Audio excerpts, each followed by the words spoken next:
Rays pitching staff has led the way over the past 16 games. But last night, it was time for the offense to pick up the slack. Tampa Bay's bats pounded out 17 hits, scoring 10 runs, highlighted by Daniel Robertson's clutch hit in the 10th. And the pitch, ground ball, base hit, Rays win. Robertson punches it through the middle, and the Rays win it 10-9. Oh, what a battle this one has been. Tonight, Tampa Bay looks to continue its winning ways in Game 2 versus the Tigers.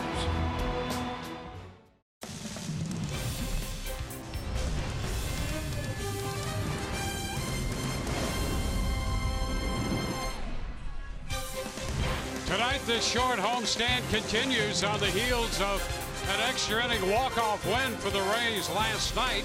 The Rays have won 3 in a row, and tonight they will again square off against the Detroit Tigers. Hi again, everyone. Welcome to an evening of Rays baseball here at Tropicana Field with Brian Anderson, Dwayne Stats. Great to have you aboard. Well, the Rays, as we all know, normally known for their pretty stout pitching.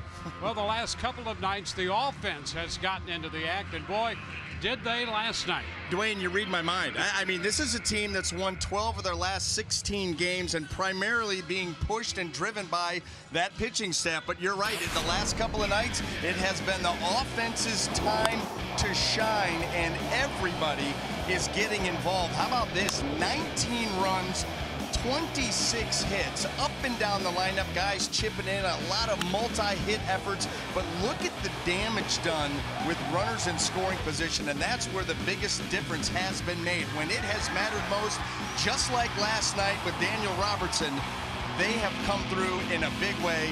It's led to a couple of good wins. And earlier this afternoon, a big event over in Ybor, where the Rays unveil plans for a brand new ballpark. Rich Hollenberg will have more on that. We'll talk with Stu Sternberg during the telecast this evening about that. All of that coming up.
at 2 games over 500 this season and making headlines off the field as well. Earlier today, principal owner Stu Sternberg and the rest of Rays leadership unveiled their long-awaited plans for a state-of-the-art neighborhood ballpark to be located in the heart of Ybor City. They showed pictures, they talked about the details. It'll be the most intimate stadium in all of Major League Baseball, just about 30,000 seats available inside, and it will feature a translucent roof, among other innovative designs. Here's some of what was revealed earlier today. Ybor City is the definition of local authenticity. It is brimming with a multicultural history, and it has an incredible baseball story to tell, too. Jackie Robinson stayed at the Jackson House. Babe Ruth cavorted at the Columbia Restaurant, and I encourage you to ask Richard Gonsmart to tell you some of those stories if you get a minute. And further, there may not be an area in the region, and it's my suspicion in the entire country, that is more ripe for the kind of economic injection a ballpark can provide than Ybor City. I speak for the whole Rays organization and the 20 years we've had here today with Vince as our founding partner, and I've picked up the ball here beginning in 2005, and we expect to be here for generations to come.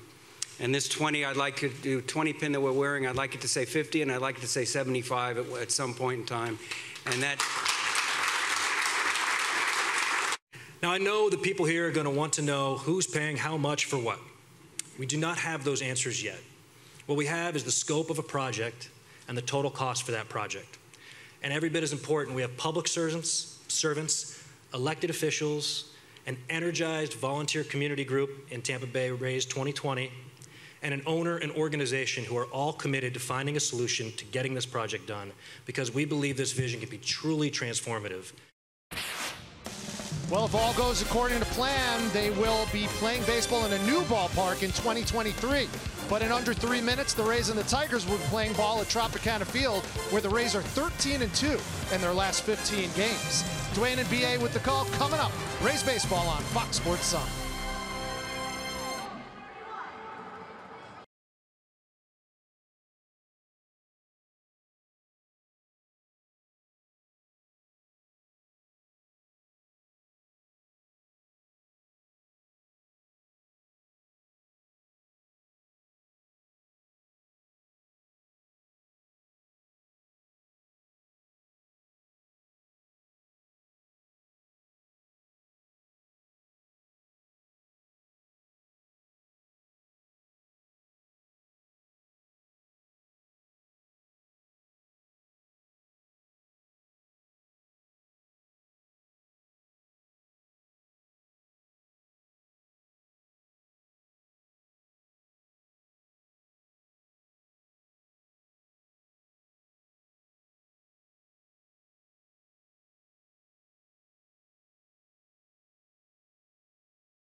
Rays have won 3 in a row. They've scored 19 runs over the last couple games. Take on the Tigers tonight. Here's the Detroit lineup presented by your Southern Ford dealers. Candelario, Castellanos, and Goodrum, the top three. Down the middle, Hicks, Martinez, and Rodriguez. Jones, Iglesias, and Reyes, 7, 8, and 9, and we're all set. Jamer Candelario in the batter's box. First pitch from Ryan Stanek. A fastball swung on and missed. 98, the top of the zone right there. Stanek in the game briefly last night when the Rays went 10 innings en route to a 10-9 win. Again, the Heat at 98, and the count is 0-2. Well, you'd expect nothing less. I mean, Ryan Stanek has one of the best fastballs on the team when you talk about pure velocity. And in this openers type role, he's going to be in there for no more than 2 innings. So let it go. Pitch is down, 1-2. I'll tell you what's been coming along for Ryan Stanek are the secondary pitches. You know, he pitched, faced a couple hitters in last night's game, showed a really good slider. That split's coming along. All that to complement 98.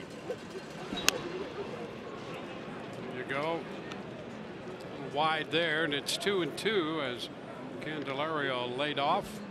I think he's taking this opening / starting a little too seriously. Going to be a 3-pitch guy now, all of a sudden. Well, you're going to start a game or open a game. That's right.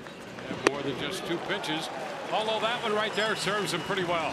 He strikes out Candelario with a fastball. Well, he got around to just overpowering him with that fastball. And this is what he's done in his 10 different opens this season. Now, that ERA is over 14 2/3 innings. He's given up 2 earned runs. Those came in 1 open, and that was back on May the 31st. And that was the second time he had done it. So his last 8 appearances, starting off ball games like this, he's given up nothing. Well, he faces Nicholas Castellanos, arguably the best hitter in this lineup for Detroit, up in the number 2 spot. Fastball is too high. Castellanos had a 3-hit game last night.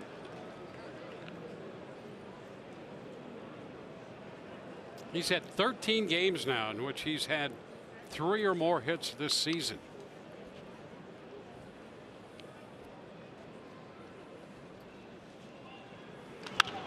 Fouls it out of play, 1-1. That stat is impressive standing on its own. What makes it even more so in the case of Castellanos, you look up and down this Detroit lineup, who's helping him out? Who's protecting him? That's right. I mean, he is the target. This is the guy that we're not going to let beat us, and he's still able to do that.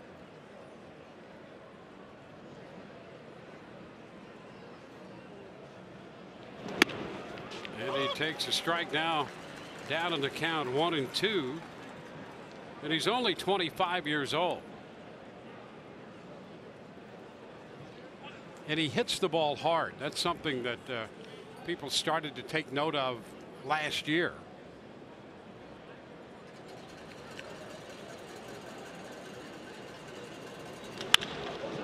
Back into left. Robertson back on the track and reaches to make the catch in line with the 370 marker. Well, Robertson out in left field here for the 2nd straight day and makes the catch. Well, let's take a look at the rest of the Rays defense, brought to you by Golden Diamond Source. And of course, left to right in that outfield, you start with Robertson and then Kiermaier and Carlos Gomez. And across that infield, 3rd to 1st, Matt Duffy, Adeiny Echeverria, Willie Adames, and Jake Bowers. Wilson Ramos will be behind the plate.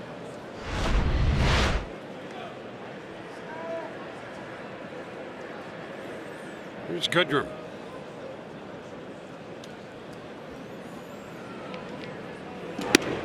Pitch inside. Goodrum batting .253. A couple of hits in the game last night, and he's been showing the Tigers he has a pretty good bat in this shot. Into center field. That's going to fall for a base hit. 2-out single coming off the fastball. That ball got in on him just a little bit, takes it away from the barrel, but so much velocity coming in, you supply some of that power, and Goodrum just drops it into center. Now, you keep your eye on him over there. Detroit try to force the action here. John Hicks will be the hitter. He's catching tonight.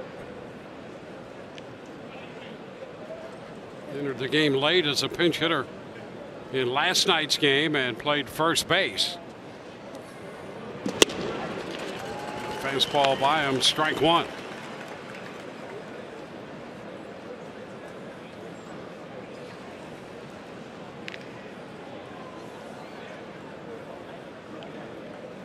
Opposition hitting 146 off Stanek this year.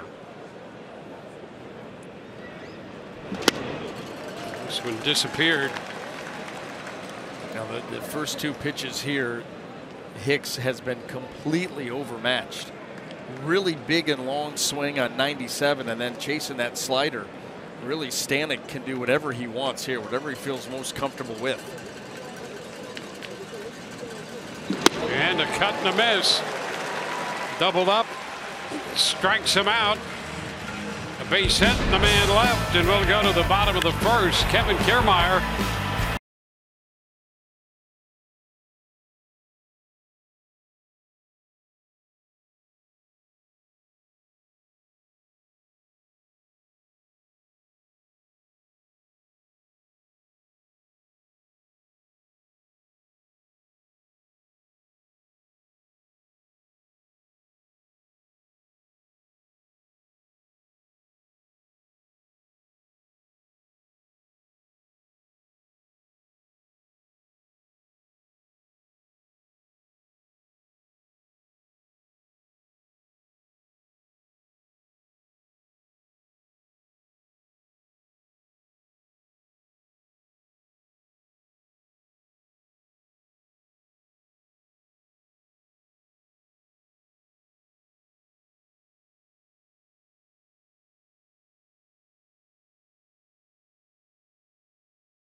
The Rays, we'll take a look at the entire lineup presented by your Southern Ford dealers. Matt Duffy follows, and then Daniel Robertson, Wilson Ramos, C.J. Crone, and Jake Bowers down the middle.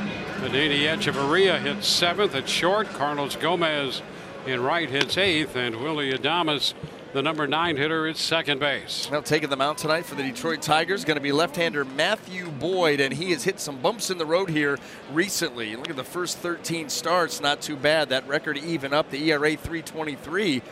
But look at the last 4. It has not been pretty at all. He's lost 3 of them, the ERA of 10.59. He's given up 20 earned runs in 17 innings of work in that time stretch. Yeah, and the opposition batting average tells it all. 202 in those early games and 329 in this struggling stretch he's going through. Kevin Kiermaier takes ball 1. Kiermaier, the 1-out triple in the 10th inning that set up the game winner last night. Pops it up to start this one right side, and the first baseman, now the second baseman. Boy, Ronnie Rodriguez playing first, came in, made the call. Goodrum there with him, and Rodriguez apparently said, okay, you take it. You know, it was some early slop last night from Detroit that got them into some trouble. And this right here, not a great way to start it off. And how about this catch by Goodrum? I mean, that's not an easy catch to make down there around the belt. But there's the miscommunication. And you're left with this. Yeah, Rodriguez, very aggressive, called it, and then got out of the way, and that ball almost dropped. It's not cool. Duffy taking a strike. never let him attempt to pick up the tab. Oh, I dropped it. Oh, my hand doesn't reach into the... 1-1. The count on Duffy.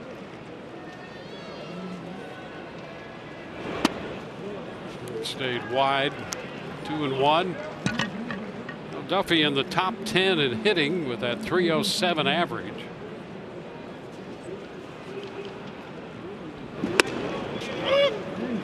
It's a strike in, says Andy Fletcher.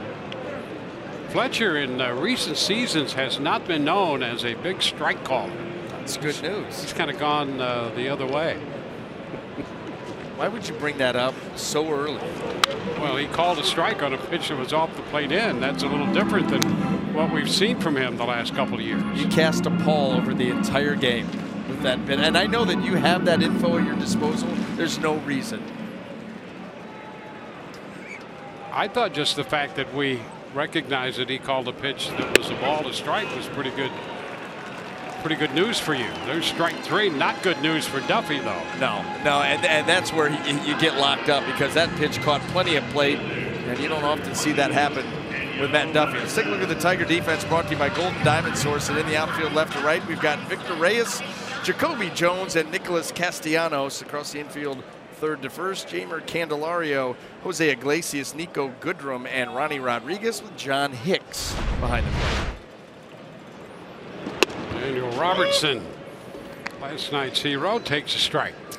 That's for you. See? Touche.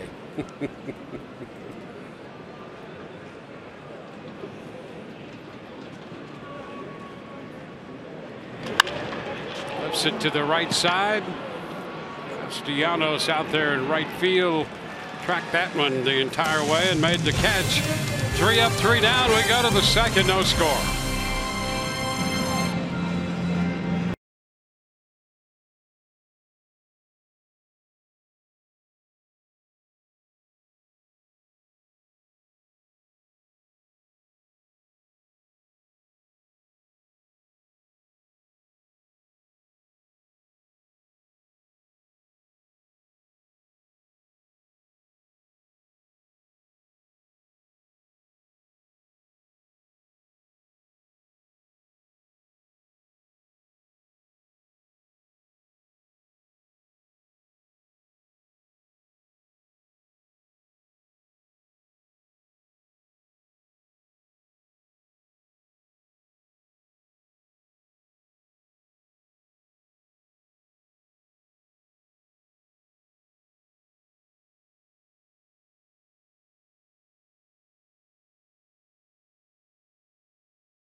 W.B. Mason. Who but W.B. Mason, the official office supply company of the Tampa Bay Rays. And by Geico. 15 minutes could save you 15% or more on car insurance. Cruising into the second inning here in the middle game of this series. Rays 10-9 winners in 10 last night. Ryan Stanek, the opener here. Victor Martinez stepping in. Martinez starting the night hitting .243. Goes after the first one and skies it on the left side. Duffy, who was alone over there on the left side of the infield, makes the catch. One pitch and one out. A 14 pitch first inning for standings.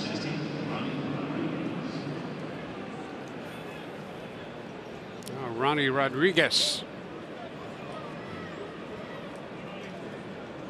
Tigers got him out of the Indians organization. He's getting a chance to play a bit here with Detroit now at the major league level. Takes a fastball for a strike.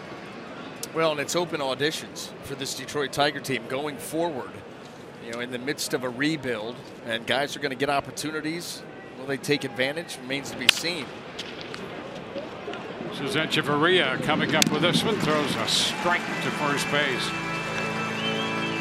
Echeverria so steady, not only with his glove work, but that arm is so accurate. It really is, and it starts with, you know, putting himself in good position to throw. Good footwork out there. He's very smooth and athletic in all he does. You set your feet right, and all of a sudden you're on line to make that good throw all the time. And that one error was such a random, you know, it's one of those balls that eat you up, and that happens to him once a year. Jacoby Jones fouls one out of play. Yeah, you watch a guy like that play, you start to take some things for granted. You run somebody else out there and you go, oh, wait, not everyone can make that play? Yeah, yeah. 1-1 here on Jones. Well, and that's the thing. The really, really good ones make it look easy. Yeah. So you just think, yeah, everybody should make that play until you, like you said, you watch some others and you're like, wow, we're lucky. 2-1 now. You know, and I think that's true. Good hitters make it look easy. You know, arguably the toughest thing to do. It's amazing how good hitters hit 300 plus. You go, oh, sure they hit that. It's not easy. No, and you know what gets you, and this goes back to, again, having an opportunity to hit at this level in the National League, and with a pretty good idea of what I'm going to see when I go up there to hit. These guys that hit 300 year in and year out, the sequences that they face, wow, and still able to put up those kind of numbers. They're getting pitched backwards. They're getting moved off the plate. At least they used to be getting moved off the plate. You know, but they're seeing the kind of velocity and stuff. They're getting everybody's best shot, because when those really, really good hitters get in the box, a pitcher digs a little bit deeper to try to get them. 3-2 swung on, and Jones lifts it into right. It's Gomez out there to make the catch. A 1-2-3 inning. Wilson Ramos going to lead off the bottom of the second when we return.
the Rays and the Tigers, and we're joined by one of the men of distinct honor here in Tropicana Field. Shane McClanahan, big left-handed pitcher who was drafted by the Rays in the first round, has officially signed now. Welcome to the organization. Good to see you. Thanks for being here. You were drafted a couple weeks ago, but you actually just signed recently. What was it like putting that pen to paper and knowing you're officially a professional ball player? Yeah, it was just awesome. I mean, dreamed about this since I was 6 years old, so it's just awesome to be here and be able to take in the experience with my friends and family. So. Well, you mentioned your friends and family. You're a local boy. Grew up in Cape Coral, pitched in college at USF in Tampa. What's it like playing ultimately for the team you grew up watching and rooting for? I mean, it's just honestly like a culmination of dreams just coming true. I mean, I grew up watching the Rays and coming to games, so the fact that I can one day potentially play in this field is just awesome to me. Pitching-rich organization, obviously. Who did you follow? Who did you look up to? Maybe who did you model your pitching style after in the Rays? I loved watching David Price play. I loved the way he competed, and I loved watching his mound presence, and that's just one of my favorite players I've grown up watching. So I'd probably say David Price. I had a conversation with Snell today, so he's a cool guy, and learned a lot and picked his brain about a few things. So not a bad guy to trade a couple of trade secrets with, huh? Having a pretty good year. Not too bad. Last question for you. I know your first move is going to be to the Gulf Coast Rays. What are your immediate and long-term goals now that you're going down there? I'm just going to do whatever I can to, become a better player and, on and off the field. And, I'm going to worry about what I can control and, hopefully sooner rather than later be pitching for the Tampa Bay Rays here. Well, that's the dream, and hopefully you see that dream realized sooner than later. Shane McClanahan, thanks for joining us. Dwayne, back to you guys. All right, Rich, thank you. And Shane seems to have a pretty good game plan going right there. He does, and he's a good interview. Yes, he is. He'll be a fun interview. Yep. How about this, too? The big lefty with the big heater, getting close to triple digits, signing that contract right-handed. Yes. Yeah. How about that? Well, the Rays like people who can do a lot of different things, and that might be an entree into something more. Hey, I'll tell you, though, the other thing is, those lefties tend to stick together, as you know. Yes. And he's already chatted there with Blake Snell. Ramos has struck out and a strike to Crone. And boy, what a great experience that has to be for Shane McClanahan. Come in, sign the deal, come in, chat up with the lefty here, Blake Snell. There they are. Yeah, I mean, tall, lanky lefties. I mean, a lot that you can get from a guy like Blake Snell. You think about his career, and we've seen that come to life here over the last couple of seasons. Where he once was and where he is now. What a journey it's been for him. The other thing, we have another young lefty who grew up a Rays fan, followed the Rays, watched them, came out here. Yarborough was like that over in Lakeland. Here's C.J. Crone lifting a high foul that's going to be out of play. So this franchise here long enough now to have generations not only of fans, but they're starting to get some local talent in the system. Yep. Which never hurts. That's always a fun experience. Oh, my gosh. You can't even imagine. I got that opportunity with Cleveland. And remember what that was like. Same thing that these guys are going through. And it is like nothing else. It's the greatest. Pitching at this level is, or playing even, is the greatest thing ever. When you get to do it in the town, close to the town that you grew up, in or around, the team that you were rooting for as a kid. Fly ball short center.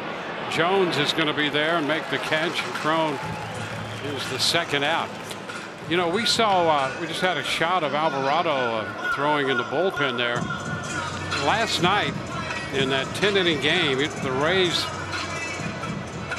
used 9 pitchers. And, of course, Archer started work 3 1/3. And Kevin Katz said everybody who pitched last night would be available with the exception of Hunter Wood. Yep. He pitched 2 2/3, so here they are starting Stanek in the role of opener. Bauer pulls it foul up the right side. Jake Bauer's up here starting the night hitting .240. So all hands on deck pretty much, with a couple of exceptions down there. Well, it makes perfect sense, too, because nobody went long enough. I mean, when you're jamming 9 guys into 10 innings, Hunter Wood ate up, 2+. Everybody else, an inning or less than that. So yeah, they did get, after having 9 pitchers last night, they did get 6 innings out of Archer and Wood. So then you had 7 guys covering the final 4 for 12 outs. Yeah, that is matchups. How about that? That is playing the matchup game. Yep. And it worked. And thanks to this offense, you know, they needed every bit of the 10 runs they got. Bowers takes it inside. It's 3-1. Bowers 240 as we mentioned, but he's hitting .310 against lefties and facing one tonight. Pops it up short right. Goodrum out from second. Under it and makes the catch.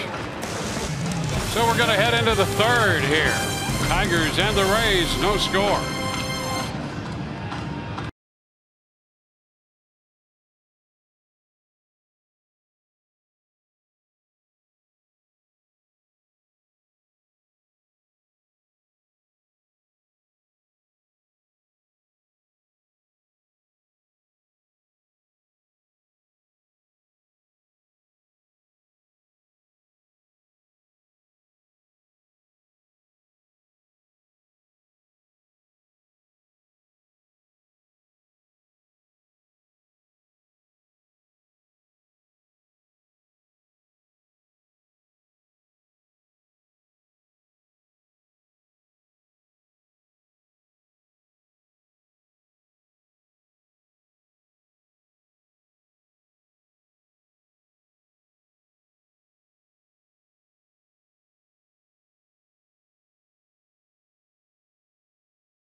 Military personnel serving overseas, watching this game on AFN, the American Forces Network.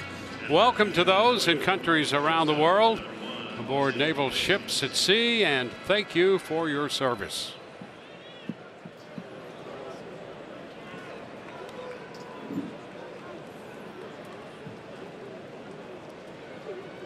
The Rays bring on the hard-throwing left-hander, Jose Alvarado. Jose Iglesias leads it off. Leans back from that fastball at 96, 1-0. Iglesias had a big hit in the 4-run 7th inning last night for Detroit. See the numbers on Alvarado. It's a chopper foul in front of Dave Clark, the third base coach, and down toward the bullpen. 1 to count. Stu Sternberg, conference there, getting ready to join us in the bottom of the inning. That's a strike. Iglesias tried to check. Andy Fletcher says he went around. And Jose's like, "Are you sure? Are you sure?" Because That's a great look, right? It was. Well, he was trying to talk his way out of it as soon as it was called.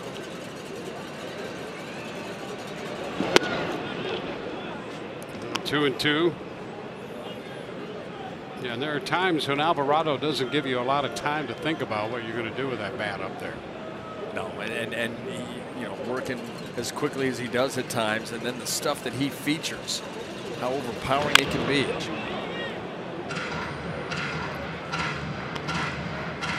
Stanek made 23 pitches, a couple of innings, gave up a hit, picked up a couple of strikeouts in the scoreless opening outing again. I'll tell you what, he has really taken to that role and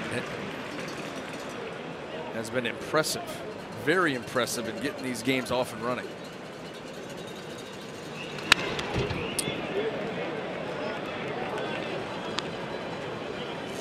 2-2 count. Victor Reyes is on deck. He's a switch hitter, as is the following hitter in this inning, Candelario. 4 switch hitters in this lineup for Gardenhire tonight. Fly ball into right. Gomez back there now makes the catch. 1 gone in the 3rd.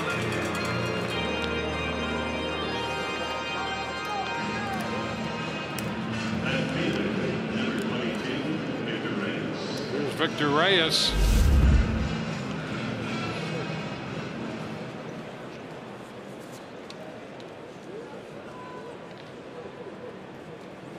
Reyes, Rule 5 pick. Getting a good look here of the Tigers. 1 strike as he shortened on that. Attempted to bunt.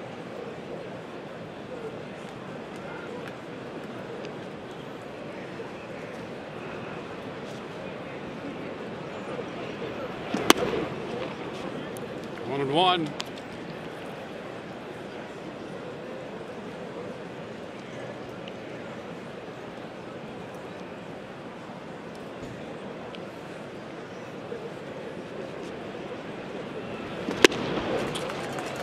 Ball, 2 strikes.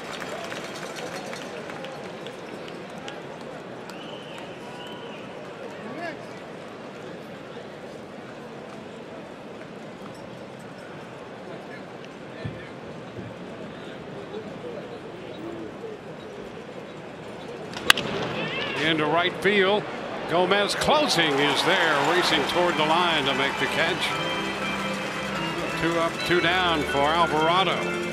Getting some work out there in right field. Some good positioning there. Allowed Gomez to get to that ball as easily as he did. Kind of shading over there in right field. Takes that line drive away.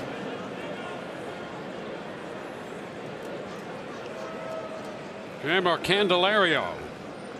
There was a strikeout posted by Stanek in the 1st.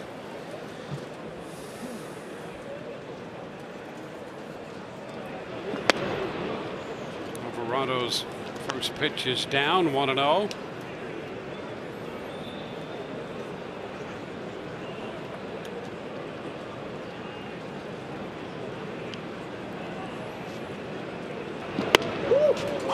Dropping in there for a strike.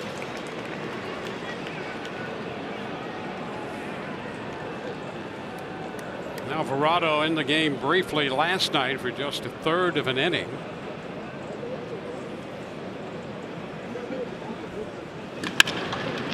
Ground ball.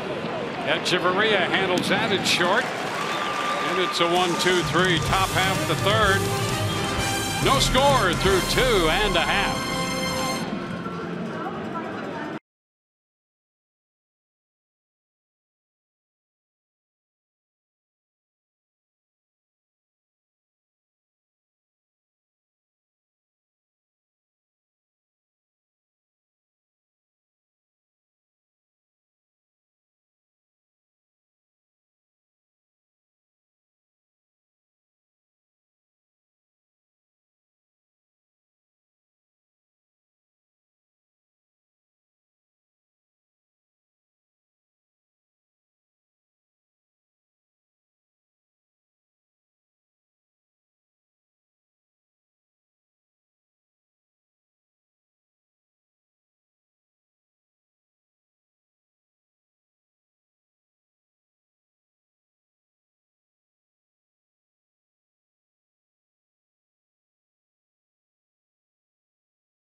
Danny Echeverria about to step in to lead off the bottom of the inning. Echeverria, then Gomez and Adames for the Rays against the left-hander Matthew Boyd.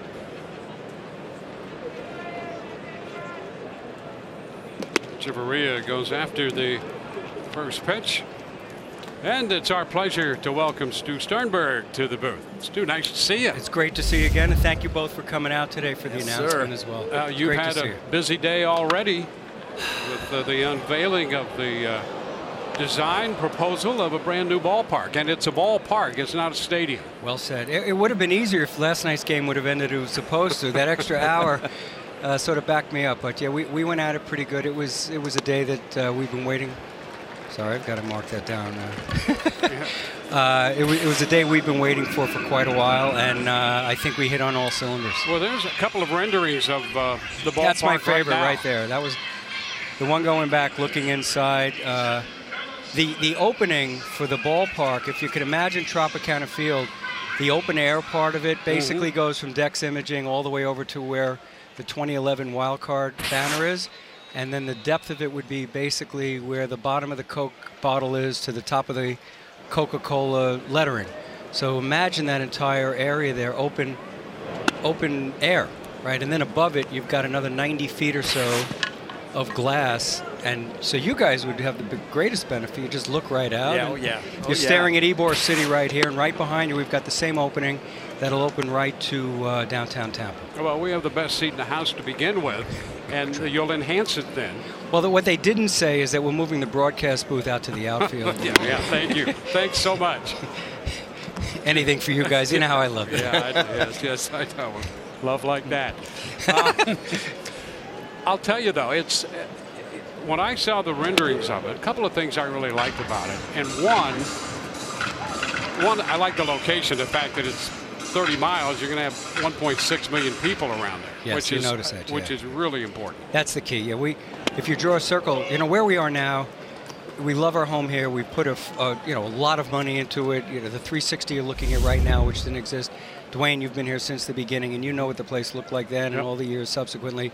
It creates a great environment for for a bunch of activity, and I think we've done that.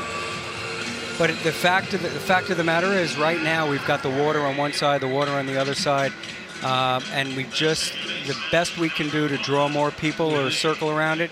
So when you draw that circle around where we're potentially getting this new ballpark is 1.6 million, as you point out. Where we are right now, a 30-minute drive is actually the smallest number of people in all of Major League Baseball. Somebody would correct me on it, but I believe it's 800,000 or so. Yep. And when you get those people in there, there are going to be varied opportunities for them. That's the other thing. That's the two things I like: the location. You paid attention. And the second thing is all of the different varieties where fans can come and they can watch a game in a pretty traditional way, but they can watch a game in many non-traditional ways. Some you might call oddball, like which I know that you guys in the booth here appreciate that. One of the things we're contemplating, expecting, would be to have a waterfall out in the outfield, sort of where the Fox Sun sign is right now, and we could have seating right adjacent to that. Gomez on the move, and he steals out and keeps that. He's doing great on the bases, I'll say. So yeah, there's that. There's a sandbar. This part of it hasn't been fully fleshed out. We have used Populous, who've done 2/3 of the baseball stadiums in the country to this point, and many arenas and stadiums around the world. So this ballpark, they're from Kansas City, but they're the best by leaps and bounds. But what we expect to do, and we have to do, is bring in some local architects and local designers who really get the, sort of like the last mile, right? To really insinuate what goes on in Tampa Bay, specifically to Ybor, and bring that inside. We've done a great job conceptualizing it to the outside, how it flows right into the streets in Ybor and to the whole grid of the city in Tampa. And I'm talking about things that, are second nature to us right now because we've been working on this so long, but it'll become more apparent in the months to come. Ground ball toward the hole, deep short. Right. Iglesias got a glove on it, and here comes Gomez. He's going to try to score. He's in there, the ball loose. And down to second base goes Adames. How do you like my no? That was pretty good, huh? Nobody listens to me around here. No. Jose Iglesias was listening to you. Oh, yeah. He was not paying attention right there. A little bit late getting that throw off. And Carlos Gomez right here, he is going to be extremely aggressive. As is the coach, right? Yes. And caught Jose Iglesias by surprise. Nice slide, the nice throw. slide. Yes, it was. Yeah, Gomez just ran through the owner's stop sign and scored. Nobody, like any other fan, right? Whatever the coach, everybody's always wrong, and you want to fix it yourself. Now that it's happened, way to go. Way to go. There you are. So the Rays get the first run. Wait, how do I score all that? Of the night. That's a single. Don't ask Yeah, me. we're going to give him a hit. Go to Dwayne. Yeah, give him a base hit. Moves to second on the throw to the plate. I got that. I have Give a him a very run batted small in, box too. to write in here with my big fat pen. Now, bunt attempt by Kiermaier. Strike one. More on the ballpark. As you discussed, trying to, in the final analysis, the more you go down the road, trying to localize it. But just from the renderings from the exterior of the ballpark, there's going to be a major effort to incorporate Ybor into the exterior of the ballpark. Yeah, the one. There you go. That's going to you guys are called so easy. It's easy to see from this. Base hit, yeah. Now runner's going to try to score, and he will. Adames you might have me here all game, boys. You're doing a great job. Kiermaier winds up at second, and the Rays take a 2-0 lead. So I'm scoring that the same way onto second on the throw, right, Dwayne?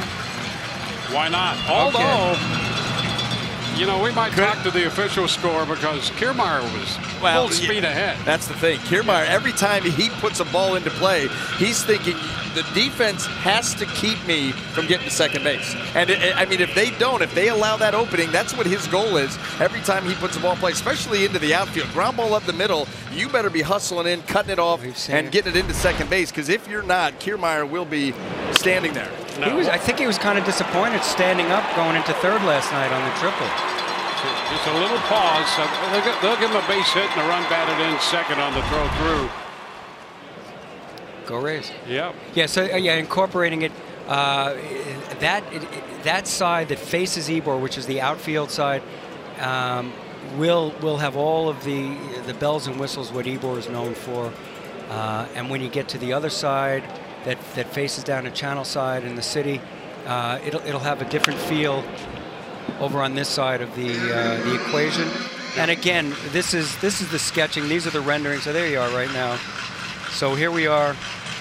Yeah, this is a beauty. I like the pink sky and everything else. But so this would then be the Ybor side. Yes, right here. right along here. Yep. So right here, basically. And so that's all, it's got all of the trappings of Ybor, and it reaches right into it. And then the home plate side will be obviously opposite that. That would be the outfield. But the nice thing is we anticipate you have it closed down on game days, sort of like goes on in Camden a bit, although I hate to say it Yorkie way, up in Boston. Don't like to give them anything up there. So once you get once you get into that area, basically you'll be able to come in and out of the stadium to the street level. Street trucks, food vendors, back up to the ballpark, and it'll be outdoors. You're never going to have to go through a set of doors to get through there. Well, let's look at some of the specifics. We had heard that it would be a smaller ballpark, and for fixed seats, it'll be the smallest in the major leagues. By a good deal, yeah. We call it intimate. A couple of the reasons for the smallness of it. There won't be anything approaching a bad seat in the house. And in addition to that, when we say seat, we talk about the literal seat. What it enables us to do by bringing the number down are making the seats wider, making them swivel in places, having the backs go back. You go into some of the older parks especially, they get jammed in. I'll talk about Fenway again. They've got maybe a 16-inch wide bottom, and you go on an airplane or a bus or anything. These are going to be generous. So fans will have a more comfortable seating experience. In addition to that, where we have the bowl, you'll be able to get around everything much easier because there'll be fewer people. We're able to have wider concourses. The restrooms, more restrooms because they're not taken up by seats. Larger restrooms and less crowded restrooms. Now, the thing I'm most excited about So if you look down here, right here in the trop, where see the interior, the walk around right in here, that would extend through the entire ballpark, even maybe another 15 rows down. And instead of having a concourse behind us, everything would be in front of you. So you'd walk around the whole place like that, maybe 20 rows from the field. And just the entire, there's no reason to go out behind you and back. All the food stands and whatnot will be out in left field and right field. And then we would have a huge amount of seat delivery. We don't anticipate the drinks being spilled over, lines over at the concourses and the concession stands and everything else. Things will be kept in front of you. We'll make it. Whoa! Here's That is Ramos gone. getting hold of on deep to right, all the way to the wall, and it's gone. That would have been out by a mile in Yankee Stadium. Second deck. Ramos unloads a 3-run blast right there. You guys are fun to hang out with. We just score some runs, huh? I was just thinking Stu Sternberg may be hanging around in the booth for quite a while there. You got a great inning going on here. Oh, that's why I love being here when we're up, right? So, yes. Go ahead. You could recap what's going on. You don't need to hear me right That's now. number 14 for Ramos. We'll recap. Nobody don't miss They anything. saw it. Don't worry we're about good. that. You're professionals. I know how it goes. So that's one thing, to walk around, so you never have to leave and go out. You'll be able to see your kids, your wife, your whoever, just at a distance. And then all the things that we have planned and programmed out in the corners in the outfield. We've got a fair pole, not a foul pole. I don't know how you feel about that, BA. I'm fine with that. I am absolutely fine with that. Let me ask you this. With all of these, all the things that you're talking about, this process, this vision coming to fruition, how long did that all take? Too long? No, it was fun because it was fun stuff. It's great. You know, once you see these guys who are so good at it, the Populous guys, and they bring 5-6 people who've built a ton of these parks.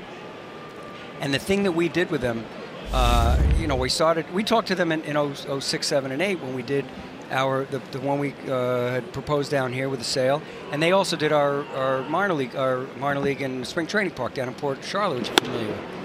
Whoops, we're coming back, I guess. Okay. So Crone out on strikes. Can I stick but around the a little? Rays have Sure. a big Okay. Yeah, absolutely. Are you kidding? Well, they better not score then. You've got some good things going here.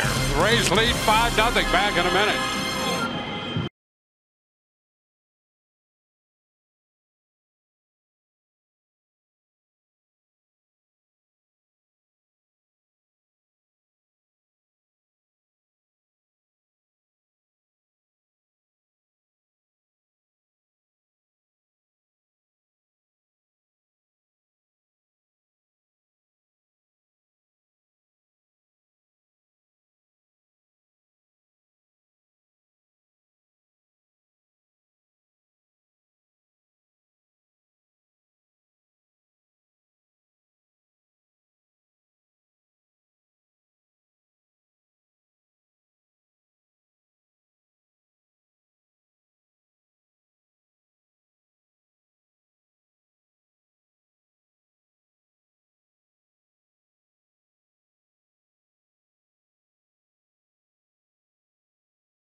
Nothing lead. Stu Sternberg stopped in and dropped 5 runs on the board here in the bottom of the inning for the Rays. So we'll go to the 4th and we'll keep Stu for a little while. Well, let's drop another 0 on this one here. Now That'd this be half. good. Yeah. So as we said, so the fellas from Populous, they get in and it's like kid in the candy store because tell us what you did, tell us what you did, and each and every other park they've done, they really made their name with Camden. And there have been some iterations on Camden since, whether it's Pittsburgh or San Diego and San Francisco. You take the best of this, best of that. And we said to them, forget everything that's happened, throw it all out the door. Let's start new. I don't want an old facade. We want a modern, sleek, something that could be iconic in Tampa Bay, something that is really forward thinking and forward design. Because this is something, if it comes up in the 20s, is there through the year 2060, right? It's a little scary. Well, beyond my lifetime, right? Not Dwayne's or yours, but certainly mine. Well, so what I hear you saying is that this could be something that's iconic to Tampa Bay. The Skyway Bridge is something right now. We think this is a design element, especially in a downtown corridor and Ybor, that transcends even that, and especially that, to be something that really is known nationally and potentially worldwide as a game changer. Certainly in stadium design and for baseball stadiums, it just blew the cork off. And the other thing that I found very interesting is that this ballpark potentially becomes a facility that is year-round use for everybody. So we're not playing ball because it is so open. We expect to incorporate cooking school, because God knows we've got to feed 30,000 people. We know we're going to have kitchens galore and everything else. Why not use that on all the other days? We're going to have park-like areas out in the outfield you're looking at now. There's no real way in. This thing is just going to be open and porous to the public. Why not use it, especially on days when it's even hotter or rainy, and people can come in and run their classes or yoga and things like that. We're talking about medical, because as you know, what we have to do, and we get to do with the training, with our training staff and the way we have to take care of these players. Why not open that up and create something that can go further? Nutrition, all the things that we're doing behind the scenes now for our players and with our players. As you know, it's changed dramatically, since we've come in, and then, and everything that's involved with that. Why not share that and grow that with the citizens? So yeah, year round, and we're gonna have we're talking about a large playground in the outfield, splash park, splash pads, so it's activated outdoors and just flows right in. We'd love to have happen. If you ever, I don't know if you're in Manhattan, there's 5th Avenue, 6th Avenue, there's 6.5 Avenue, and they just created this avenue where you walk through buildings to get up the streets for about a mile. If you haven't seen it, it's just, there's no street, just buildings. So we anticipate this being something, if somebody wants to get from Ybor across, they walk through the park, walk around, take their skates, go skate around the concourse, go out the other end, and have a way at it. Eat inside. We'll have food trucks and all that. So this is our dream, but again, it's a long way from all those specifics. Best case scenario, what would a time frame be on that? The open, again, everything going ideally, and if any of you have done, or anybody at home, you've done work on your home, it always costs more. Yeah. We think we've got that, we believe we have that under control. It's already enough. Look, and we want it to be less, and we're going to do our best. We've already engineered it down to that point, but it always takes a little bit longer. Opening pitch, April 2023. Wow. Again, there's a lot of work to do to get it there, but that it's realistic and it's a goal. Yeah. Well, you exude the enthusiasm and the excitement about this project dropping in here. What's the next step now from here? We're now that it's been unveiled, so to speak, we would there we go. We would anticipate really accelerating talks with Hillsborough, with Tampa, to obviously see how this thing is going to get financed and paid for. In addition to that, now that the business leaders and community leaders have seen it, they can touch it a little bit and get a sense of what kind of support they can put behind it, with sponsorships and naming rights and all those things that are really going to go into our ability to contribute as much as we possibly can for this ballpark. Yeah, both Castellanos and Goodrum have struck out. Hicks up here, and Alvarado gets the jump on him for a strike. Well, it's an exciting time. There's no question what this could mean to the ball club and to the community across the board. Yeah, we think it energizes it, and if you close your eyes and open up and you see what's been done in Washington, you guys have been to every park, and the San Diegos and Denvers, and what those areas were like before, even Cleveland, Baltimore, before Denver. Denver with Coors Field. Outstanding. Before these ballparks came in, some of them happened in a matter of 2-3 years. Yep. Others took 7 or 8. But each and every time, it was just fertilizer for an area. And this is an area ripe for it. And it is, as I like to say, it's of, by, and for Tampa Bay. So let's talk about our team tonight. Yeah, we're 2 over. Well, we're tanking, right? We're doing a great job tanking. We were pretty confident, but after that start of the season was, we didn't lose focus on it. And I'll tell you something too about the club. We've talked about it on the air. Fun. You know, forget about last year's club, whatever you thought or didn't think about it. But this is a different team. The mentality, the emotional side of this team. This team with the makeup is so much better. That's the word. The makeup of this team. These guys do not quit. I mean, they are a Terminator. They are Arnold Schwarzenegger at the end of Terminator 1 in pieces, and he just will not stop. Yeah. Well, Hicks strikes out. Stu, you guys, come in, thank you. You score 5 runs.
Boy, what an inning it was in the bottom of the 3rd, and then the 1, 2, 3 top half of the 4th for Alvarado striking out the side. So here's Jake Bowers to begin the bottom of the 4th against the lefty Boyd. And the pitch is wide to Jake. Echeverria next, and then Gomez.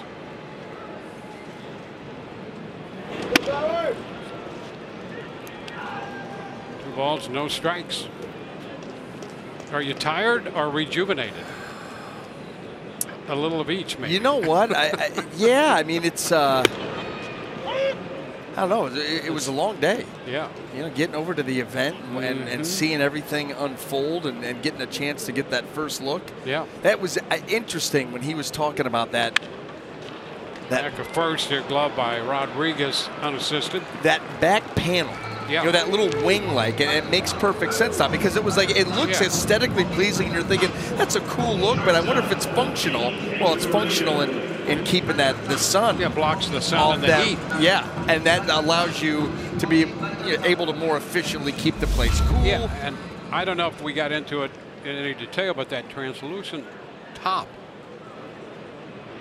We'll work on that. It's not going to be completely clear because that would accumulate heat in Florida. Right. So they're going to address all of that, but there's that panel on the left is the panel you're talking about, and right I think it makes it look really great. It does. Check swing and a foul ball. There it is, a wider shot there with the cityscape in the background and Ybor right there. You see the Selman comes right by there. So home plate, and it would appear like the first base right field line would be in line with the Selman. That's a foul ball caught by Castellanos. So it'll have some features that other ballparks do not have. That's by design. And the other thing we talked about a little bit right at the beginning, those glass panels in the outfield. They'll be there. You can see through them, but you can open those. Yeah. They will stack, which is really great. Yep. Carlos Gomez. And what a difference that makes. You know, I can remember, you know, playing out in Arizona in Bank One Ballpark at the time. Yep. And we would play at times with the roof closed, but they would open up those panels out in the outfield. Now, they would be nothing like these. I mean, this is so much prettier than that. But even that, letting that outside in makes a huge difference. Castellanos takes care of the pop fly to short right by Gomez. We're headed into the 5th inning already, and it's 5-0 Rays.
Brought to you by your Southern Chevy dealers. By Eldorado Furniture, a different kind of furniture store for over 50 years. And by your local Ford dealers.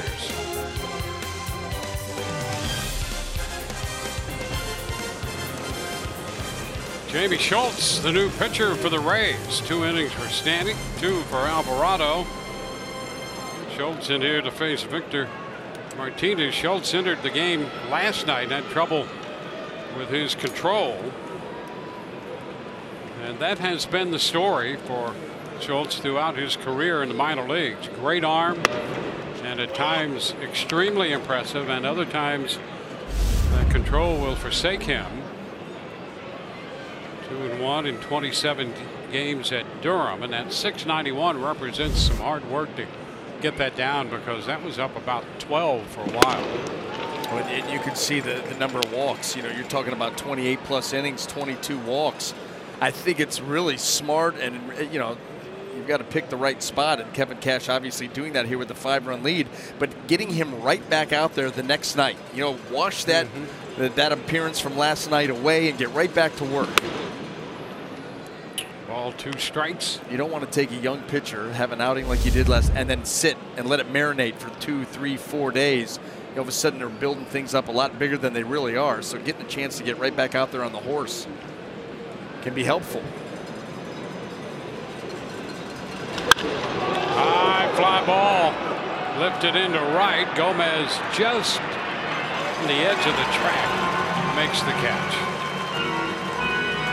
Well, that's out number 1 here in the 5th. The Braves pitchers strike out 10 hitters tonight. Visit CanesStrikeout.com for a printed home voucher to take to Canes Furniture within 7 days and receive a coupon for 2 free tacos and chips at participating area Tijuana Flats locations. Restrictions apply.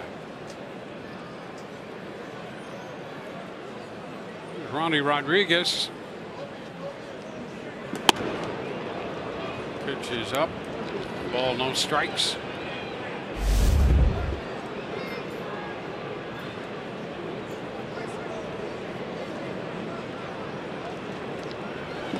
Cut the miss at 96. You got to be quick on that. Well, that's what excites you about this guy. And it's easy. You know, he doesn't have a real laborious delivery. He's just kind of very simple, and then boom. 1 and 2. Nice and smooth 96. Those pitches like that have a tendency to jump on you a little bit.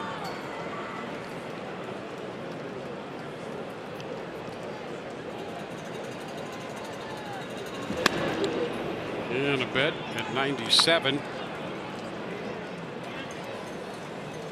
Might have felt the tailwind on that pitch in there. For sure. For sure.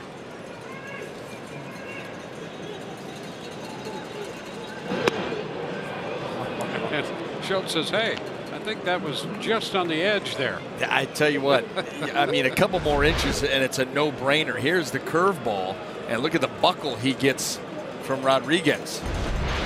The duck, really. Fastball foul back, 3-2 at 97.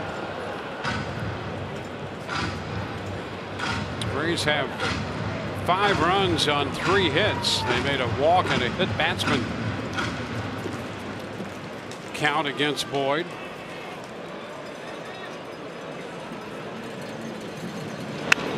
And a foul ball. A little hard balled here. That one in 96 was foul back, 1 out. Jones is on deck.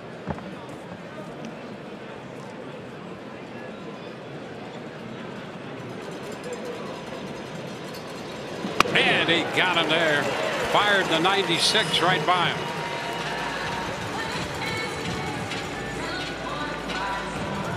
Well, that's 6 strikeouts for Rays pitching. All kinds of tied up on that swing. This is the one thing about big time velocity. You know, they want that pitch away. It ends up in, and it still gets the result you're looking for. There's 96. How about that? It was almost like he didn't see it. It's up here somewhere.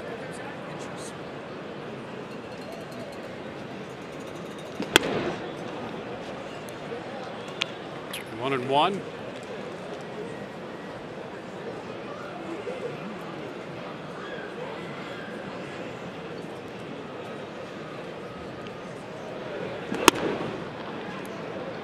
Two balls and a strike.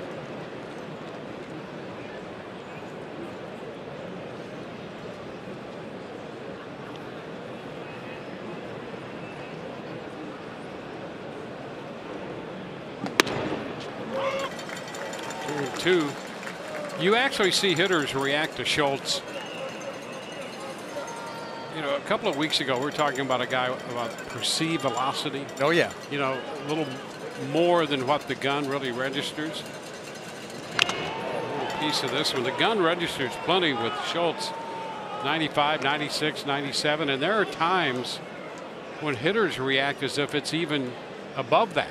And beyond 96 or 97. If you have the ability in between innings here, just rewind to the first pitch of the Jacoby Jones at bat and take a look at that swing at that pitch. Swung at it like it was 130. And he's out on strikes right there. 3 up, 3 down. Bottom of the 5th coming. 5-0 Rays.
On-field seating in the Papa John's bullpen box. Host your group in this private party area located just steps from the Rays bullpen.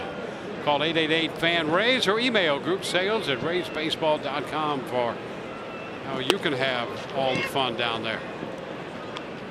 Strike to Willie Adames.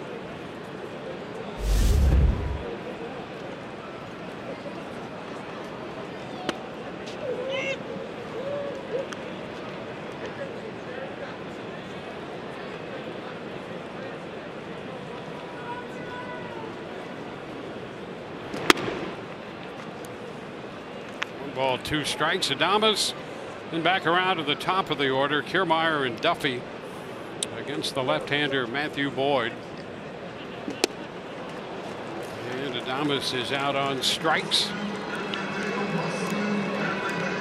Well, that's 5 in a row retired by Boyd since the 3-run blast by Ramos.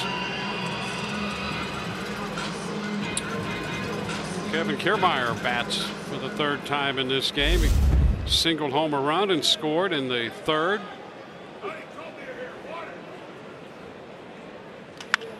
It's a high fly ball down the left field side toward the bullpen, and that's going to fall just short of that low wall there. Reyes had a long run to make and could not catch up to it.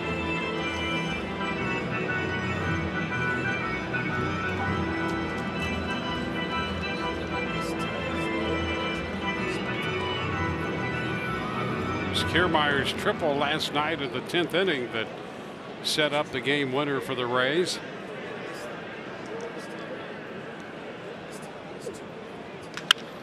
Ground ball. Goodrum at second. And that will be the 2nd out of the inning. Number 5, Matt Duffy. Well, Matt Duffy. Looking for his first hit. Been caught looking twice tonight. 305 for the year. Started the night in the top 10 in the league. Started 8th in the league in hitting. The pitch is down.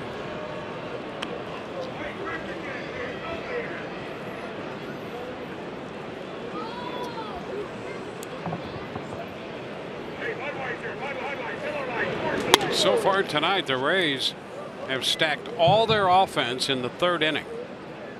Boyd has given up 3 hits, a walk, and a hit batsman, and they all came in that inning, culminating in the 3-run home run by Ramos. There's a base hit the other way for Duffy.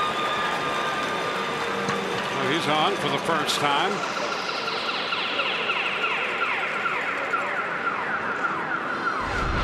This is what he does. Well, you want to go away? He's going to go away. Left that pitch up, too. That makes it a little bit easier for that hitter. Duffy pops the hole.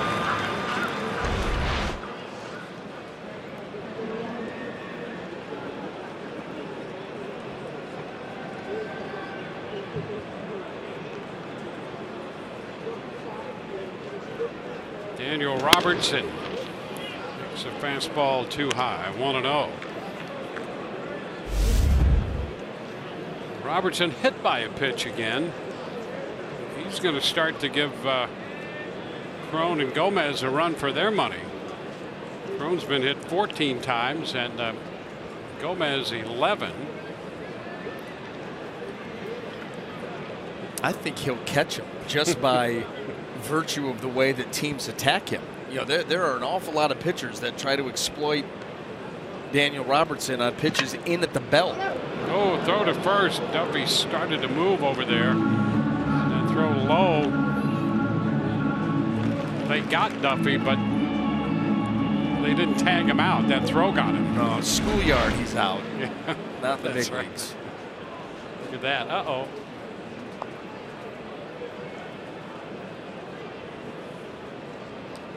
Yeah, Robertson was hit by a pitch in every game of the New York Mets series. 2 balls, no strikes.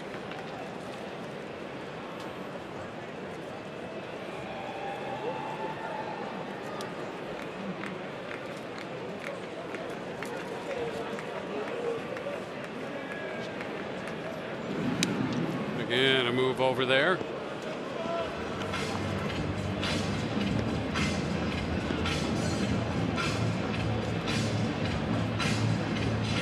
Robertson has been hit 8 times.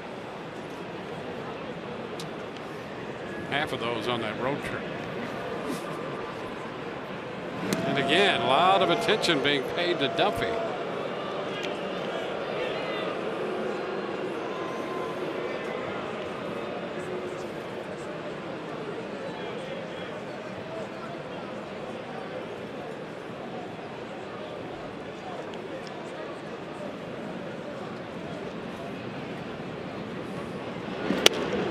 Swing and a miss. Slider started up. Robertson now with a 2-1 count.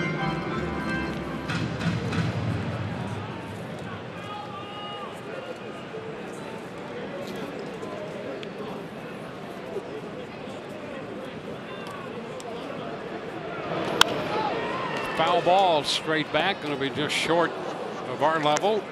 And the count is 2-2.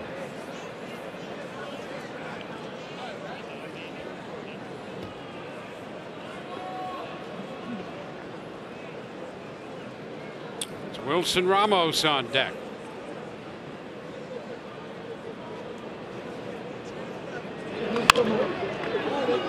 Count remains 2-2.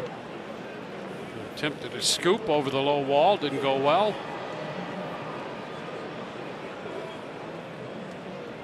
Glove or no glove? No glove. No. Wow. There you go.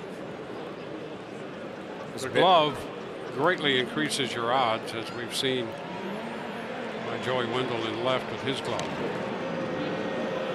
The more glove, the better.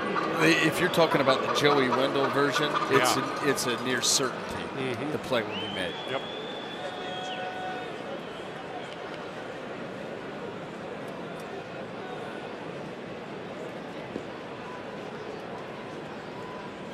Runner goes. 2-2 is fouled back.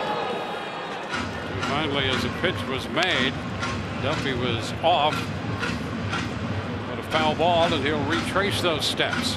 Well, Matthew Boyd has a very deliberate delivery to the plate, and it can be very slow. It gives up a ton of stolen bases for a lefty. Yeah, here's the thing about him.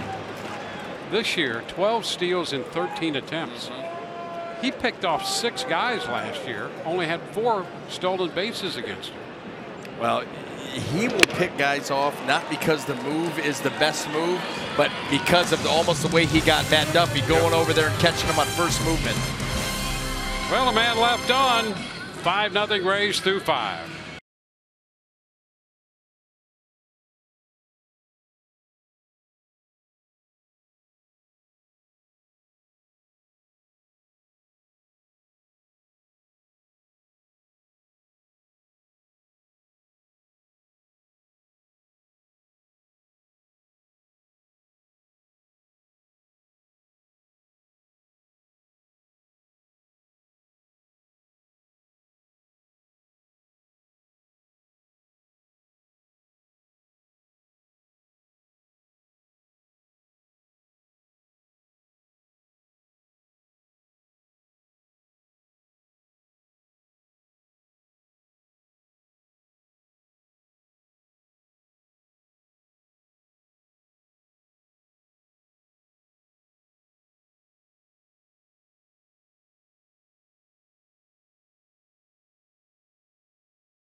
Single homer run.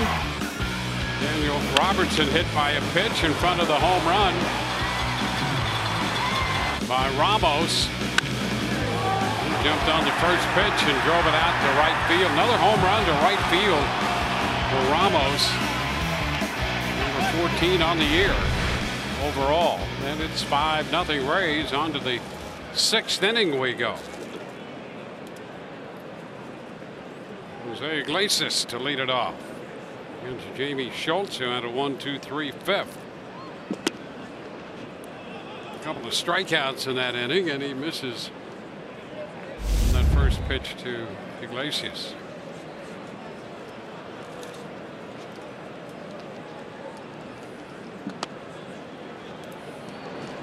Two and 0.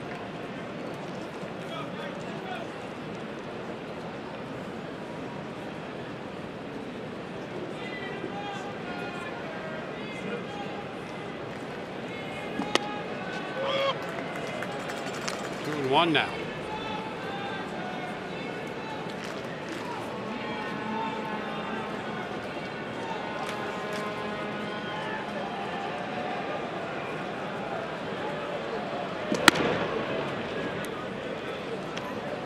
Three balls and a strike. It's Victor Reyes on deck.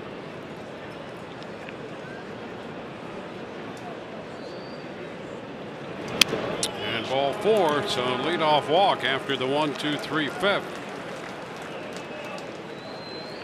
And the only thing that that concerns you about that, a leadoff walk you don't want, obviously, getting later part of the game and with a lead. But it was the 3-1 miss, and you want to make sure that Schultz is able to get back in line towards home plate quickly, because a 3-1 fastball, all you're trying to do is throw a strike, and that ball was yanked well out of the zone, down and away.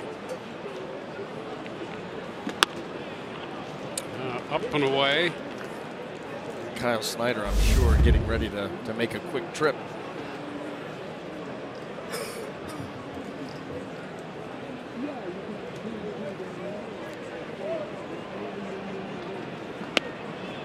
He finds the strike zone at the knees, 1-1.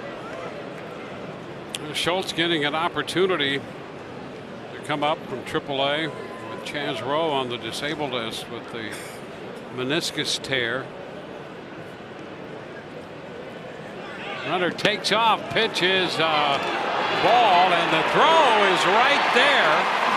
Eventually popped loose, but after the tag had been made, and Iglesias is caught stealing. Why? I mean, you're down 5-0.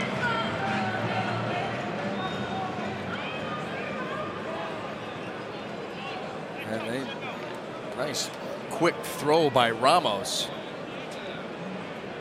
Yeah, look, took it out and rolled it out. Says, "Hey, look!" But that play was long over. Yeah, big cut and a miss by Reyes. Counts 2-2 on him. Here it is again. Watch him.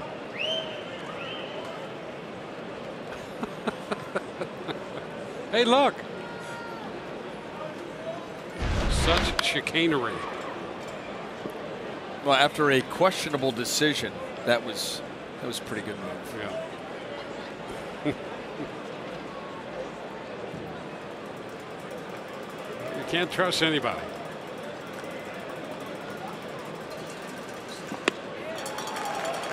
Reyes is out on strikes. Strikeout number 3. Stanek worked 2 innings in the opening role. For Stanek, a 9-game scoreless streak for Stanek. Alvarado worked 2. Schultz with an inning and 2/3 under his belt. Now he faces Candelario. Jamar Candelario. The pitch is a strike.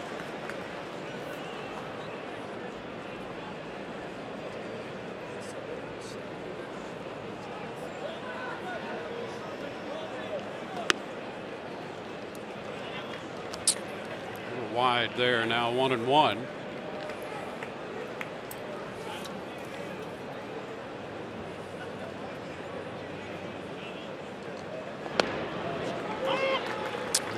2. Adam Kolarek in the bullpen, the lefty.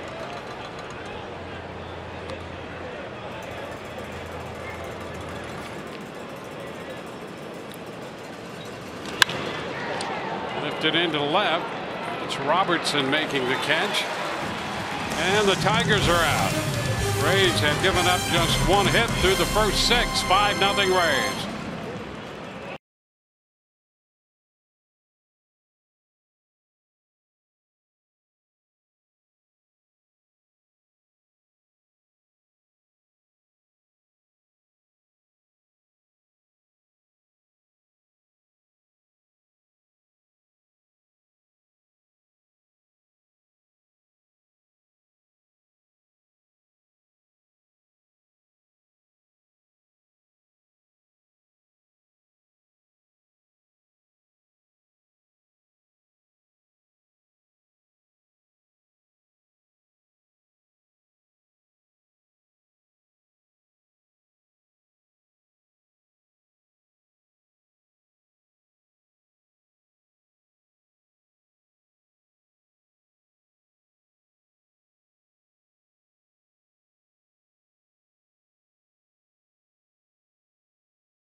Chevy Prospect Spotlight, and we go to the Princeton Rays of the Appalachian League. Wander Franco, 17 years old, and he's almost matched that number with his hitting streak. A 14-game hit streak coming into the night. That's best in the league. He has 2 doubles, 3 triples, and 3 homers already in 18 games. And Mark Twain was the one who said youth is wasted on the young. Not on this guy. No, and I'm going to tell you, the Rays, the more we see this and the check on what's going on in the minor league system, and we've seen a combination of some of the young talent with the major league team. I'll tell you, there's a lot of talented youth here we're seeing. Now that's the lifeblood of any organization, especially when you look at one like the Rays. I mean, they're going to have to draft well, develop better, and have these guys come up here and do their thing. We've already seen it with a couple of these young players. You think about what Jake Bowers has been able to do, and Willie Adames getting an opportunity, even a guy like Johnny Field, opportunity, Joey Wendell. 1-2 here on Ramos. And then you think about what's on its way. Yep. And Rich drops a little Mark Twain quote in there too. We'll add that. I wondered who said that. Twain was also the guy who said that the coldest winter he ever spent was a summer in San Francisco. Amen. And he was apparently going to Giants games at Candlestick Park in those years. Big chop down to third. Candelario makes the throw across to Rodriguez. I was fortunate enough, that first year, 2 years actually, with Arizona, getting a chance to play in Candlestick. Yeah, not pleasant. Not at all. No. I mean, the clouds would move quicker than normal. Yeah. Mm-hmm. It felt like you could reach up and touch them right over the top of the stadium. And by the way, as a visiting player, specifically a pitcher, you had better pitch very well in that stadium, because if you got knocked out early and went and sat on the bench, and now you got to head to the track. It was a long walk across the field, yes, in front of their dugout to the right field corner. That's right. And you're getting lit up the whole way. Yep. So you had better. Because both clubhouses were down there. That's right. In the right field corner. That's right. division in 1999, and it was the last season there at Candlestick, and destroyed that clubhouse. I don't even think they cleaned it. We came in for the ball game the next day, and the smells were off the charts. Foul ball back. Well, you know, every day about 3 o'clock, the winds would come up, and they would just ruin a lovely day. This one deflected by Boyd, and the throw is still in time. Iglesias against Crone. 1-6-3. Best time to be in San Francisco for summer, September and October. Yeah, no, yeah, you're absolutely right. But Candlestick was no fun.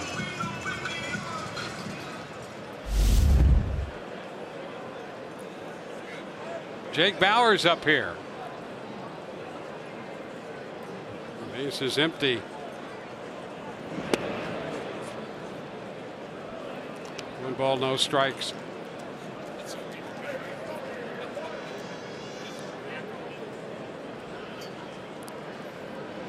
Long one, but well fouled up the right side, out of play. It's 1-1.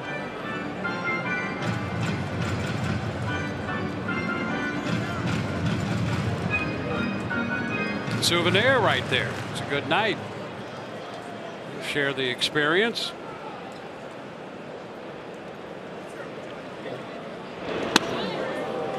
Breaking ball stayed in. Bowers kept waiting on that one to break, never did, and he bailed at the last moment there.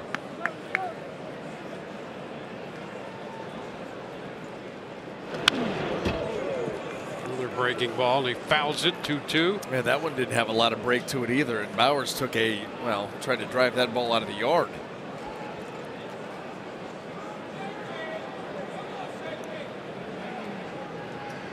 Bowers came into the game hitting a little over 300 against lefties for the year.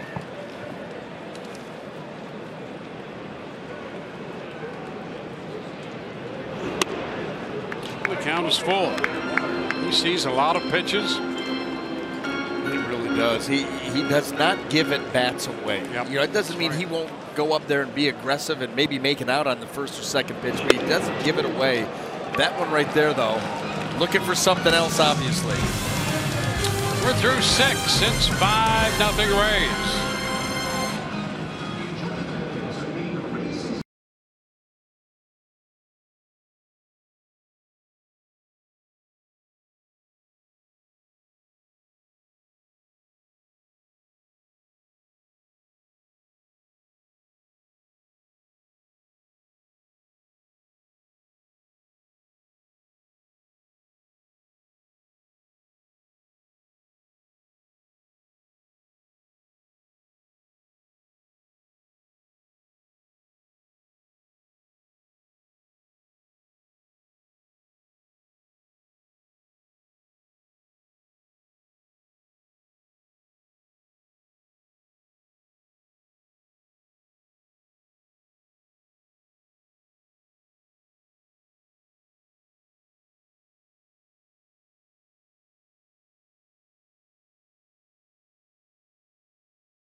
Fox Sports Sound is brought to you by your local Toyota dealer. Toyota, let's go places. By Steak and Shake, famous for steak burgers. And by your local Honda dealer. Rays with a short homestand just this series against the Tigers. Adam Collaרי. Here comes pitcher number 4 on to face the Tigers in the 7th, making his 3rd appearance for the Rays this year.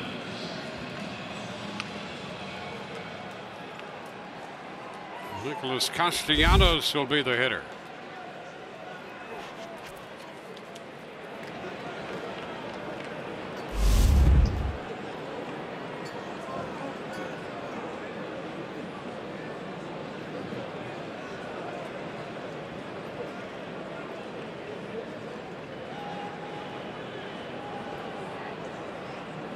Hit a ball to the warning track and left his first time, and then struck out the last time up.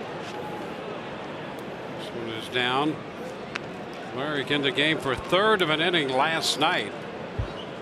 And the Rays eventually prevailed 10-9 in 10 innings.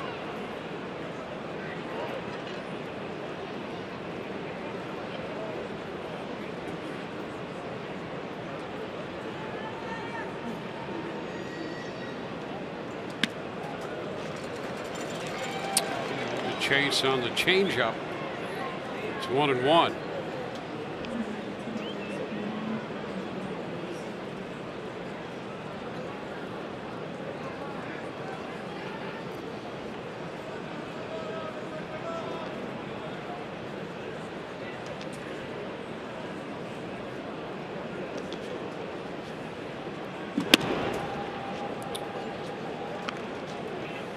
One.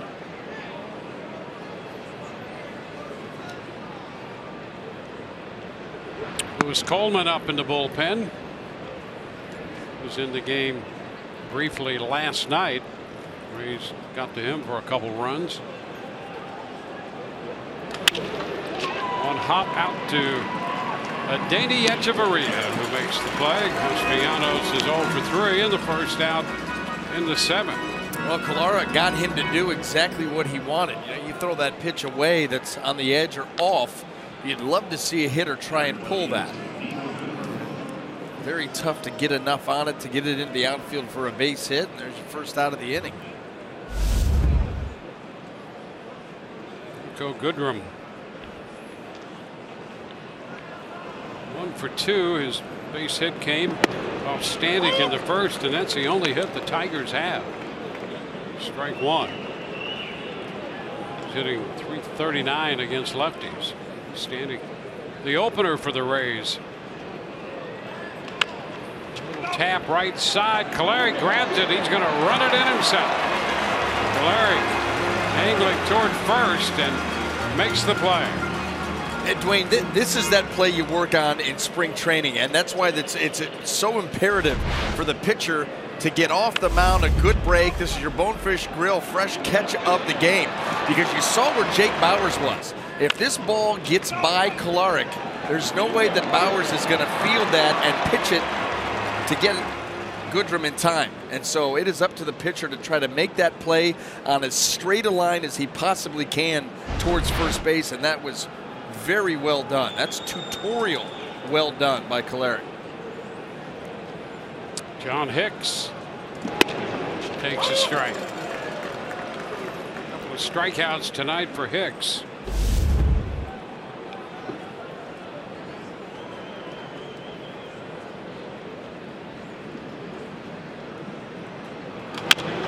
Chopper, that'll be charged by Duffy. Barehanded throw, and it's not going to be in time. So Hicks is an infield hit. Hit it too softly for the Rays to record an out. Great effort, though. There's nothing that Duffy could have done. He's coming from a long way, has to go way low and then throw from down there. Just wasn't enough time to complete the play.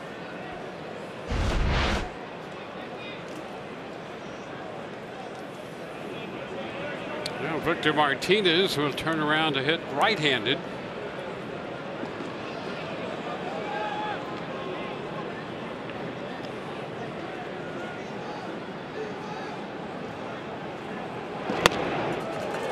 Strike one.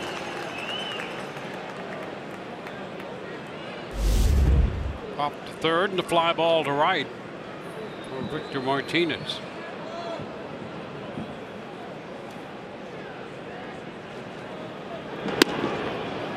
It's 1-1.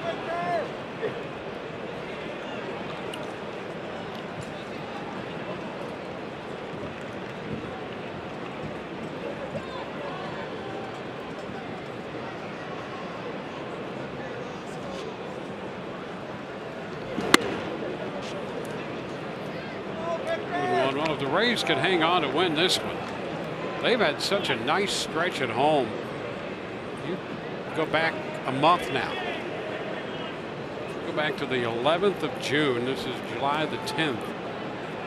The Rays are 12-1 at home. Lifted up the right side. Foul. It's Gomez. He's got to play and makes the catch to retire the side. Suddenly it's 7th inning stretch time. Rays lead 5-0.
Rays hold a 5-0 lead. They're coming in to hit in the bottom of the 7th inning. We'll take a look at what the Rays have done at home over that stretch. We referenced 12-1. The bullpen's been great. The starters have been excellent as well. You can't get much better pitching than that. No, and 4 shutouts on top of it. You know, we've often said that the Tropicana Field, you have got to make this a difficult place for teams to come in and win ball games, and they've done that for the last month.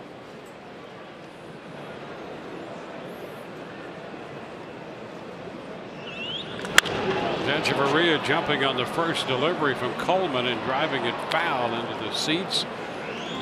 6 innings for Boyd, and Coleman makes his 25th appearance.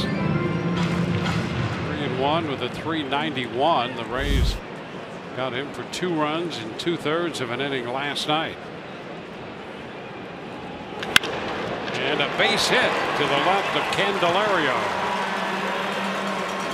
Echeverria is aboard. The MLB.TV All-Star Sale is here for just $39.99. Watch every out-of-market regular season game live or on demand. The subscription includes MLB at Bat Premium, allowing you to watch live baseball on your favorite supported devices. Blackout and other restrictions apply. Visit MLB.TV to take advantage of this sale.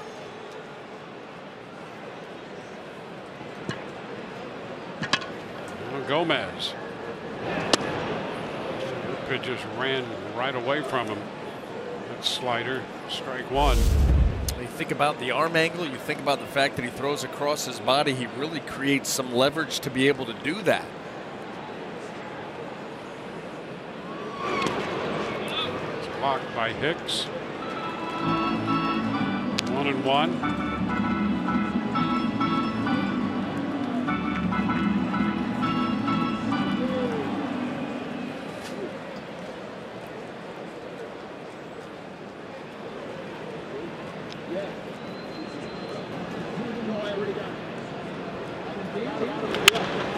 Roller left side. Candelario down to second. They get the force, and that's it.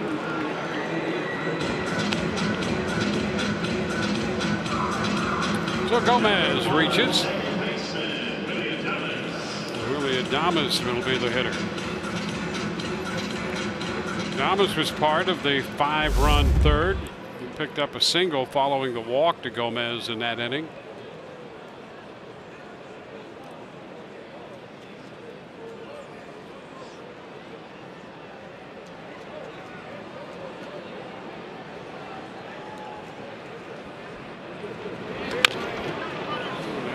Fouled off his foot.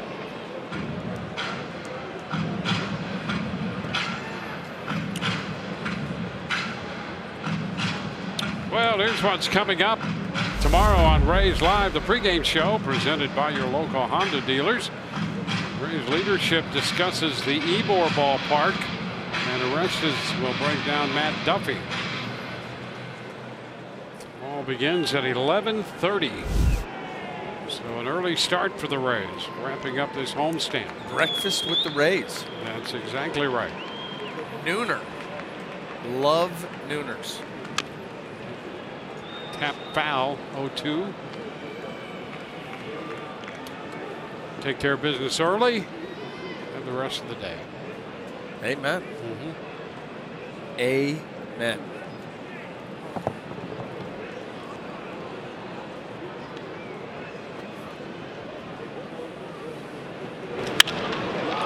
It into center. Jones will be there to catch it. Adames is out number 2 of the inning.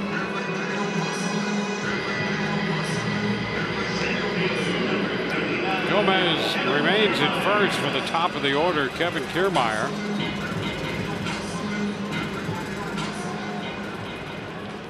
Kiermaier single, drove in a run, and scored a run.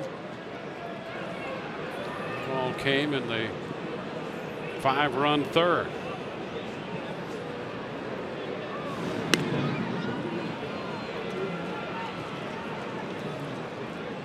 The Rays had a 5-run first inning last night, a 5-run third tonight. And they needed everything they could get last night too after that 5-run first. They won it in 10 innings, 10-9. 1-0 count on Kiermaier. And always nice to be able to win a game where the pitching was a little bit shaky. Yeah, because this pitching staff, they've been, well, since the middle of May, they've got the best ERA in baseball by a wide margin, by the way. Yep. And so, you know, they have a rare off night, and your offense is able to come out and score in double digits, and you still win that game. That is a huge lift to that team.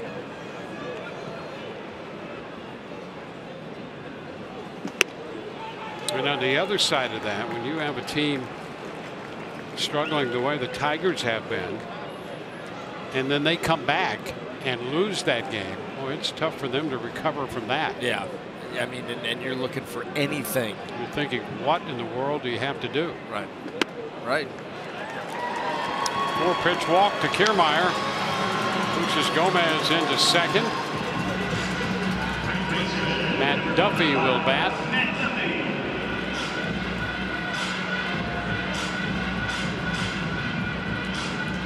Matt singled in the 5th inning.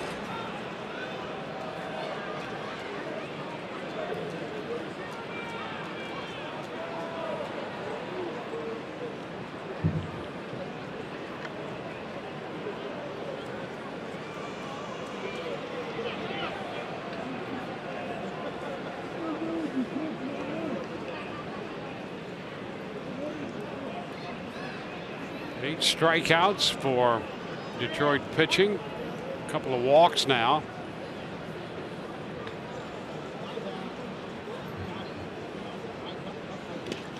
Duffy checks on a pitch down and away.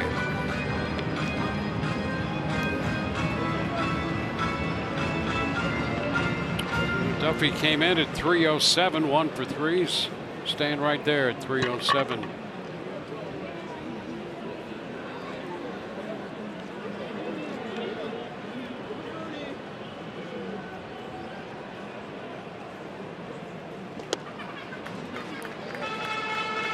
Two and 0.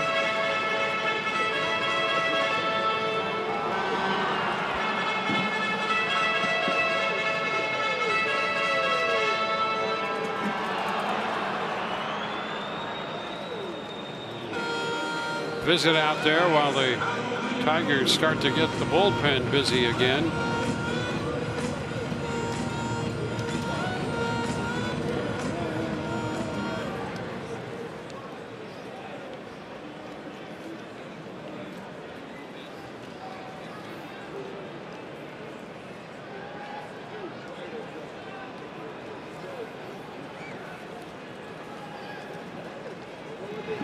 Pitch is wide. 3-0 to Duffy.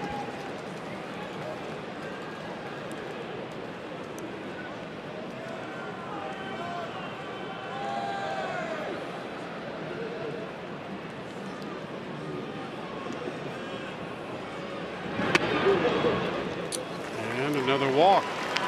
4-pitch walk to Kiermaier, 4-pitch walk to Duffy. Yeah. Suddenly the wheels are getting a little wobbly here for Coleman. Daniel Robertson got the big hit. Coors Light refreshing finish, and there it was. The finish to last night's game in the 10th inning, the game winner. Well, infield pulled up, runners on first and third, and Daniel Robertson just thinking about hitting that ball hard, and he goes right back up the middle. You knew exactly, or he knew exactly how he was going to be pitched in that situation. Stayed right through it.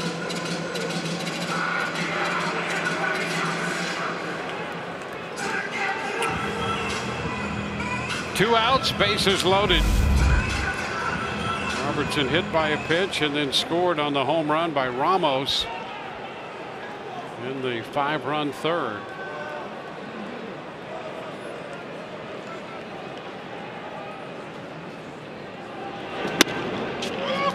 Pitch is a strike.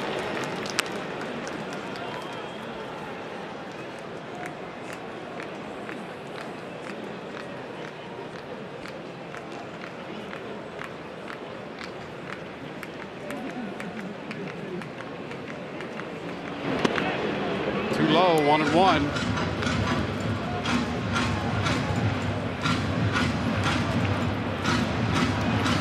Trouble for Lewis Coleman here again tonight.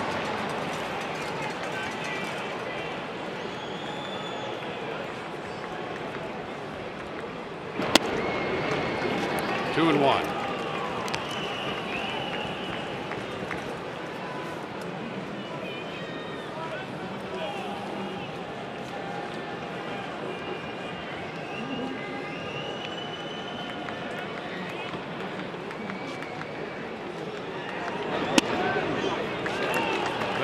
The count to 3-1. So he's given up a hit and 2 walks. Bases loaded, a 3-1 count. Ramos is on deck.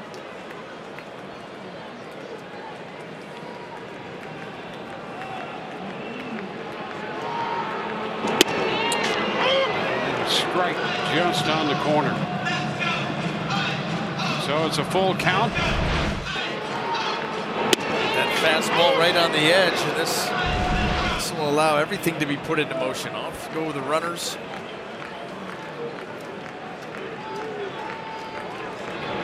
And a tap back over the mound could be a tough play. Throw to first in time. Iglesias gets him, and the Rays will leave the bases loaded. No runs a hit. We're through 7. Rays lead 5-0.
Tonight's Geico great moment. This day back in 2013, Ben Zobrist delivering the 4th walk-off hit of his career when the Rays knocked off the Minnesota Twins 4-3 in 13 innings.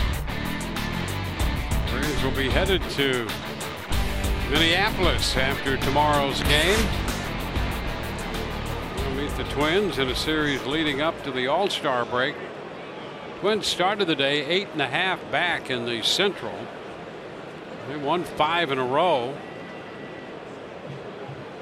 And Cleveland losing 3 in a row. Still 8.5 dividing those two teams. Adam Kolarek back out to begin the 8th. First pitch is a ball to Rodriguez. Kind of shocking that Cleveland is not further out in front when you look at the teams that comprise the American League Central. You know, the Rays have done great work in that division. Going in there and taking some names.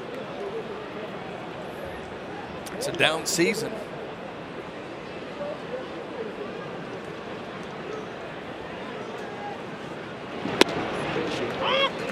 Strike 2-1 Indians. They have 5 men on the All-Star team. That's right. Yep. And they've really underachieved. They're winning that division by default. But yeah, 5 of them. Yep. Well, the Rays have 1. Yeah. There's a Central right there. It's 8.5 now. Minnesota trailing at home against Kansas City 5-1 tonight. Yeah, Cleveland up by 8.5. 5 men on the All-Star team. Line drive going to be caught by Adames at second base. One away in the 8th. Well, they better find a way. Better find a spot for a tall left-hander wearing a Rays uniform. Blake Snell. Yeah, he of the single digit, number 4. Yeah. If you will. Really. They better get with the program, get it done. It's it would be a travesty not to. Yeah, and the entire country feels the same way. Yep. This isn't just a Tampa complaint and a Tampa issue. This is all around the game. People have recognized and just talked about how awful that is that he's not on there right away. Ground ball right side.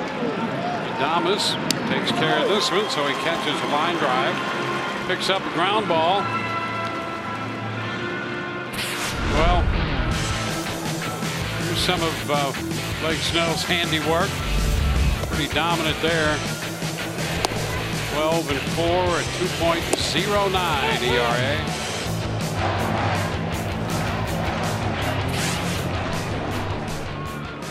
Yeah, he certainly deserves it, and it's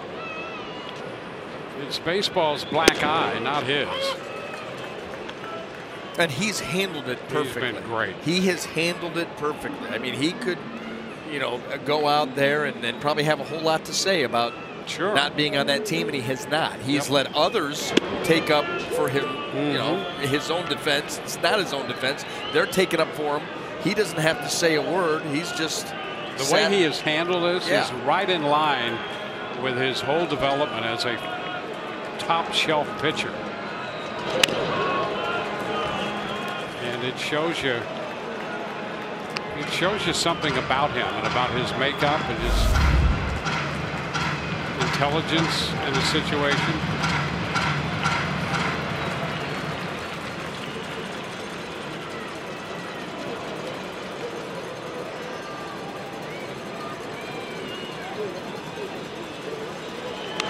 And this one hits Iglesias. Pitch came in on him. And the Rays asking if maybe he swung. He did not. That's one of those instances too, Dwayne, where Kolarek will go with a more traditional delivery, not be so sidearm, more 3/4, and that ball got away from him right off the wrist. And you could hear Iglesias yelling. That ball caught him flush.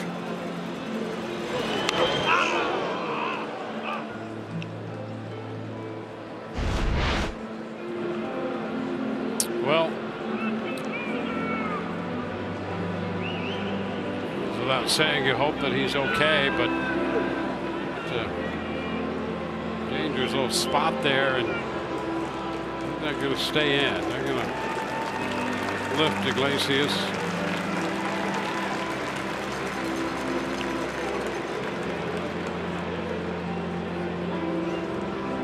The Tigers will get a base runner here with 2 outs in the 8th inning.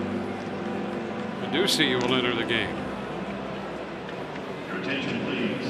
Returning for Iglesias, number 37, Jim Ducey. The batting, 22, Victor Reyes. So Ducey is running.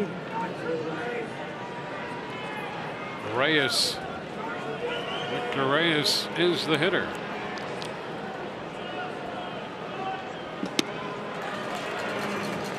Chases that one, strike 1.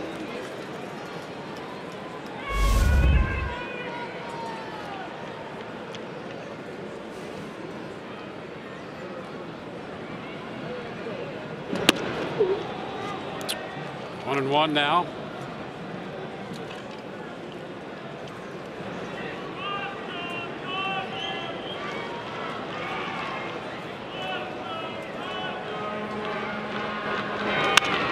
Popper on the right side, foul. Bowers after it. He's got it. Man left. We go to the bottom of the 8th. The Rays lead 5-0.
The Rays holding this lead. And our Toyota inside look. After all those pitchers last night, the Rays had 9 in the game.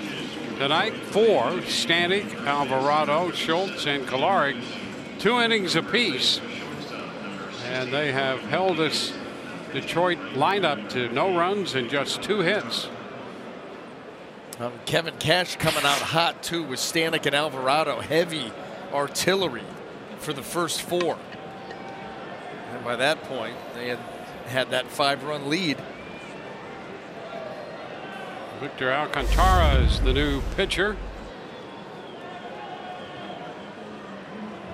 27 games with Toledo. 4-1 into 268. His first pitch to Ramos. Here's a strike. Rodriguez moved from first to short with Iglesias out of the game, but Ducey is now at first base after running.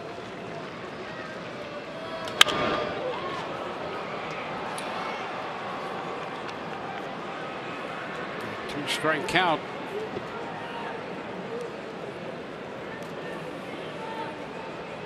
Rays and the Tigers tomorrow afternoon in the wrap-up game of the series and this short homestand.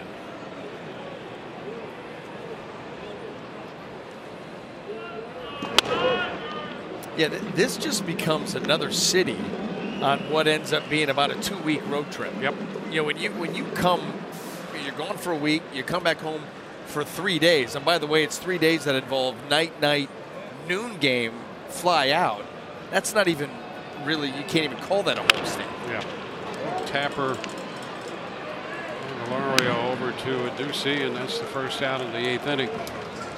Yeah, I still continue to think that somehow the Rays must have kicked the schedule maker's dog or something, because this schedule continues to be, I try to be removed in making this evaluation, but I think it's the worst I've ever seen a team have.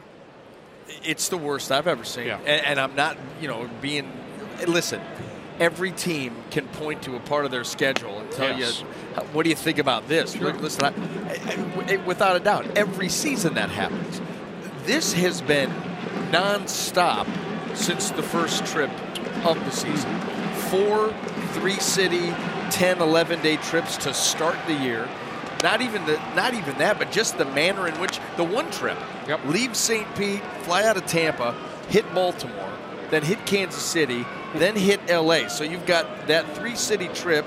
You're moving in the wrong direction. You're in 3 different time zones. Yeah. Come back to the Trop for a week and then head right back out to Seattle, Oakland. Yeah, to crisscross the country again. Then to come back to D.C. Yes. And play on the East Coast. No, it's just ridiculous. It is absurd. Yep. So they get off the road, you think, well, you survive those, and you go, well, good, then the last road trip for the Rays, a 2-city trip. But when you throw this in at home for 3, and it seems less than 3, and then you go right out to Minnesota again, it's just like another 2-week 4th-city trip. Yeah. Boom, pops out to 3rd, 2 gone. You can hardly unpack. You don't unpack. No. What you do is you open it up, you may do a load of laundry or 2, and you repack for tomorrow afternoon. Yep, that's exactly right. I mean, listen, there are far greater crimes, but as far as Major League Baseball schedules go, this one stinks. Yeah. I mean, I think we all feel the same way. We're blessed to do what we do and happy. And I think most of the guys playing this game do as well. But, it's a competitive situation, and you have to believe that a schedule like that affects the edge that you might have or hope to have. You got to fight your way through it as part of the competition, but that doesn't diminish the fact that it's a bad schedule. It's tough on the fellow. Yeah. Hey, listen, thank goodness for the Rays having such a young and resilient club. Mm-hmm. Yep.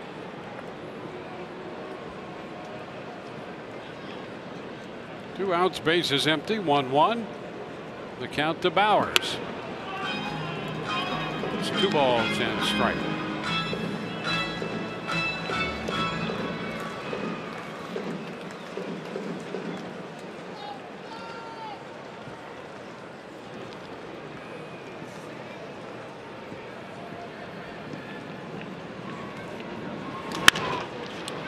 Popper left side, shallow left, and that ball's going to drop. Bowers will wind up at second base. Well, if the defense deployed the way it was, you could see it was going to be a difficult play. Rodriguez trying to get out there from the left side. Reyes couldn't get there in time from left. And this ball up in the air for a long time. Right there, you're going to see Candelario pulled over as a shortstop, ball up in the air, and here it comes. Now watch him take a peek back right there, seeing if Reyes was going to be able to get in there. Then you got to try to find the ball again. Nope, you're not going to get it. I'll go for it. You start to hear footsteps, and then that happens. Bowers gets a double. Pitch to Echeverria is low.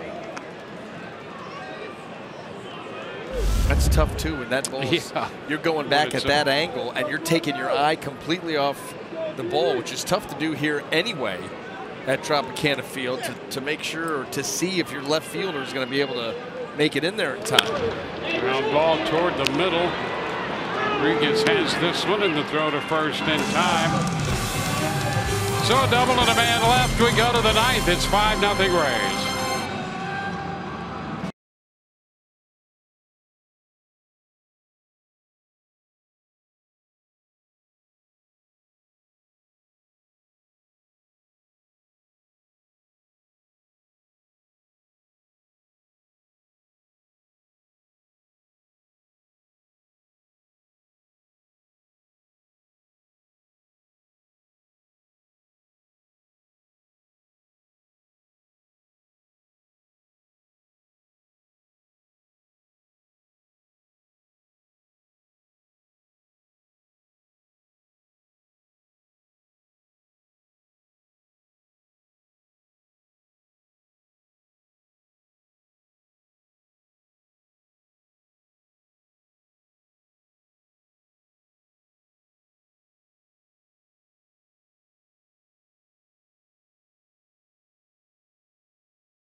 On to the ninth inning we go. Well, the Rays have a 5-0 lead.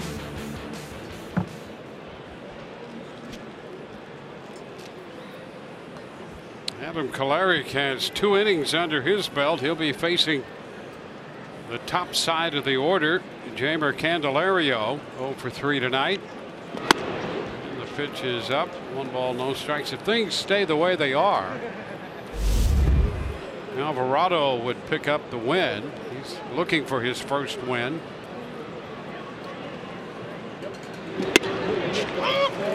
Now it's 1-1. Kolarek trying to pitch 3 innings. So Alvarado looking for his first major league win. There's a high pop down the right side. Bowers down in the bullpen, and he wound up overrunning that one. He got down near the bullpen home plate area. So Adames racing down there, and the ball falls in between the two of them. Yeah, interesting. It's a tough angle. Look at the way he's looking up at that baseball and then realizing right there, I think I've gone a little too far.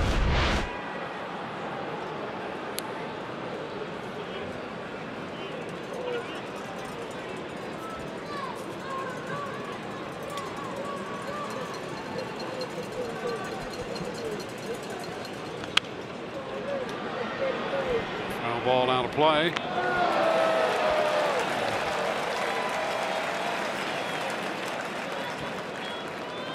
Five runs, 6 hits, no errors, 6 left for the Rays.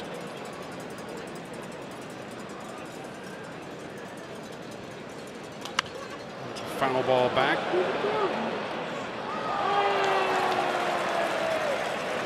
Actually, that'll be 5 men left on for the Rays. And a souvenir. That's why you stay until the bitter end. Absolutely. See it through. Yep. You never know. You pay your money and you stay for the whole thing. Yeah. And you're rewarded sometimes.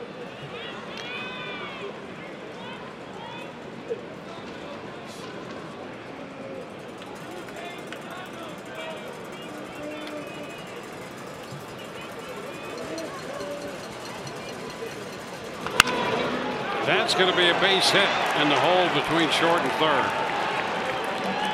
So Candelario picks up hit number 3 for Detroit. Nicholas Castellanos will be up there.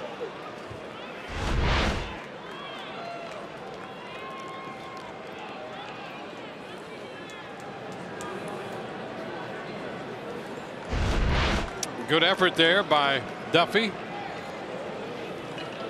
as you normally see from him. Castellanos takes it down. You know, this is part of what Kevin Cash talked about when Kalari came back up. When we saw him last year, it was kind of a hitter matchup here and there, but they've talked about extending him. That's a hot shot up the left field side. Extra base is coming. Candelario is going to be waved around. Robertson had trouble with the pickup, and Detroit gets a run. Castellanos will get credit for a double. It's 5-1. He was able to rip that ball right up the third base line. His 28th double already this season. It looked like that was a changeup, and that's why he's out in front of it. But he hit the ball hard. He kept it fair. And the Tigers finally get on the board. Well, that will get some action in the Rays bullpen. It's a 4-run game, and here's Goodrum. And he strokes it into center field. Castellanos will score the throw back to second. And the Tigers make it 5-2 with nobody out in the ninth. And Kevin Kiermaier out there, his body language is saying he wanted to uncork that throw to home plate. Wondered if he had a play here. Goodrum's going to shoot this ball out into right center, just stayed middle of the plate. And watch Kiermaier get out there, get after it. He wants to make that throw, decides better of it. Do I? I don't know if he was real happy with his ultimate decision. Yeah.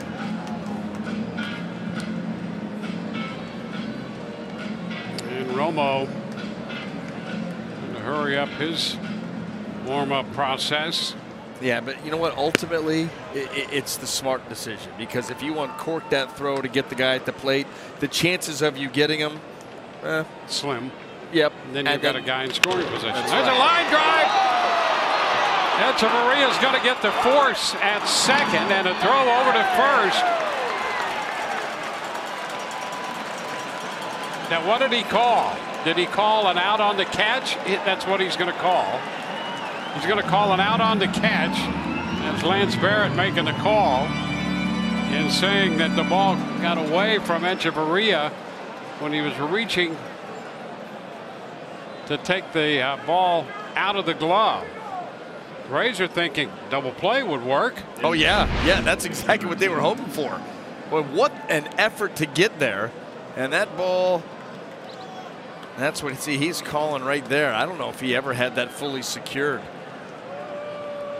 And that's what the Rays are thinking there. Now we're just going to go with a 6-4-3 double play, but so Hicks is retired on that line drive caught by Echeverria. Now here's Victor Martinez. So Goodrum still aboard at first. The question, did he control the catch to the ground? Yeah. And make a baseball move? I know. That's a legitimate question to pose. 2-0. Definite snow cone all the way down.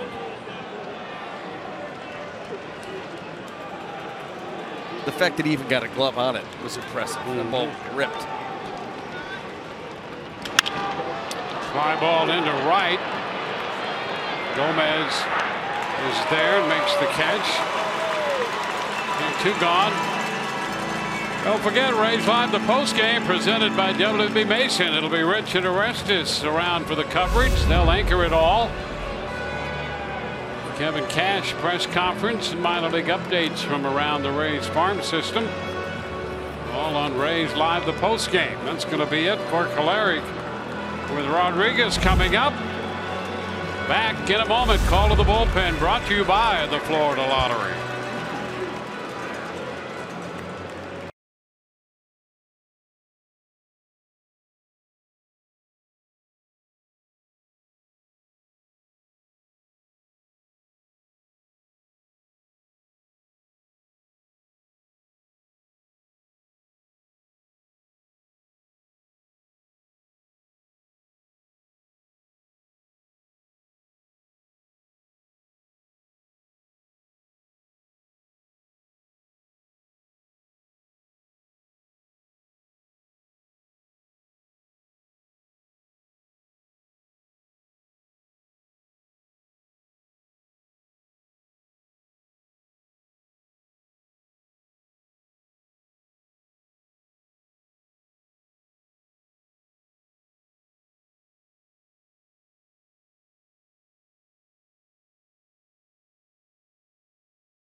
Jackpot scratch-offs from the Florida Lottery. A new spin on a classic. They're loaded with prizes from $10,000 to $2 million. So unleash the excitement anytime. The Florida Lottery. It's your ticket. Claim it. Sergio Romo. 9 saves on the year with a record of 1-2. Makes his 43rd appearance. And he could get that 10th here. He could indeed. That. Man on. Rodriguez the hitter. Potential tying run on deck. Runner takes off at first. The pitch is a strike. Goodrum moves up to second.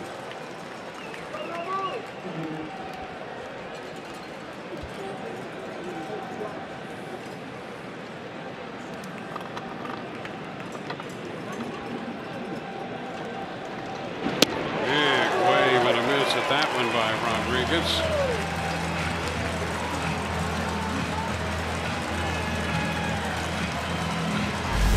Romo was in the game last night. In fact, Rodriguez was the last man he faced.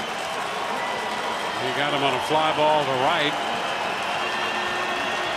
2 strikes to count here. And he strikes him out, and the Rays win this one. It's a 5-2 final as the Rays go to 47-44. 5-6-0 for the Rays, 2-5-0 for the Tigers. And here's the final pitch. Making quick work. Dandy slider to finish this one off. Sergio Romo comes in, makes a few pitches, and does pick up that 10th save. Alvarado will pick up his first big league win. He's 1-3. Romo 10 saves on the year. Boyd the loser, 4-8. 2 hours and 25 minutes to play this one. And the Rays have taken the first 2 from Detroit. For Brian Anderson, Dwayne Stats, great to have you aboard. Hope you've enjoyed the telecast. Rays Live, the postgame comes your way next. We'll see you tomorrow afternoon.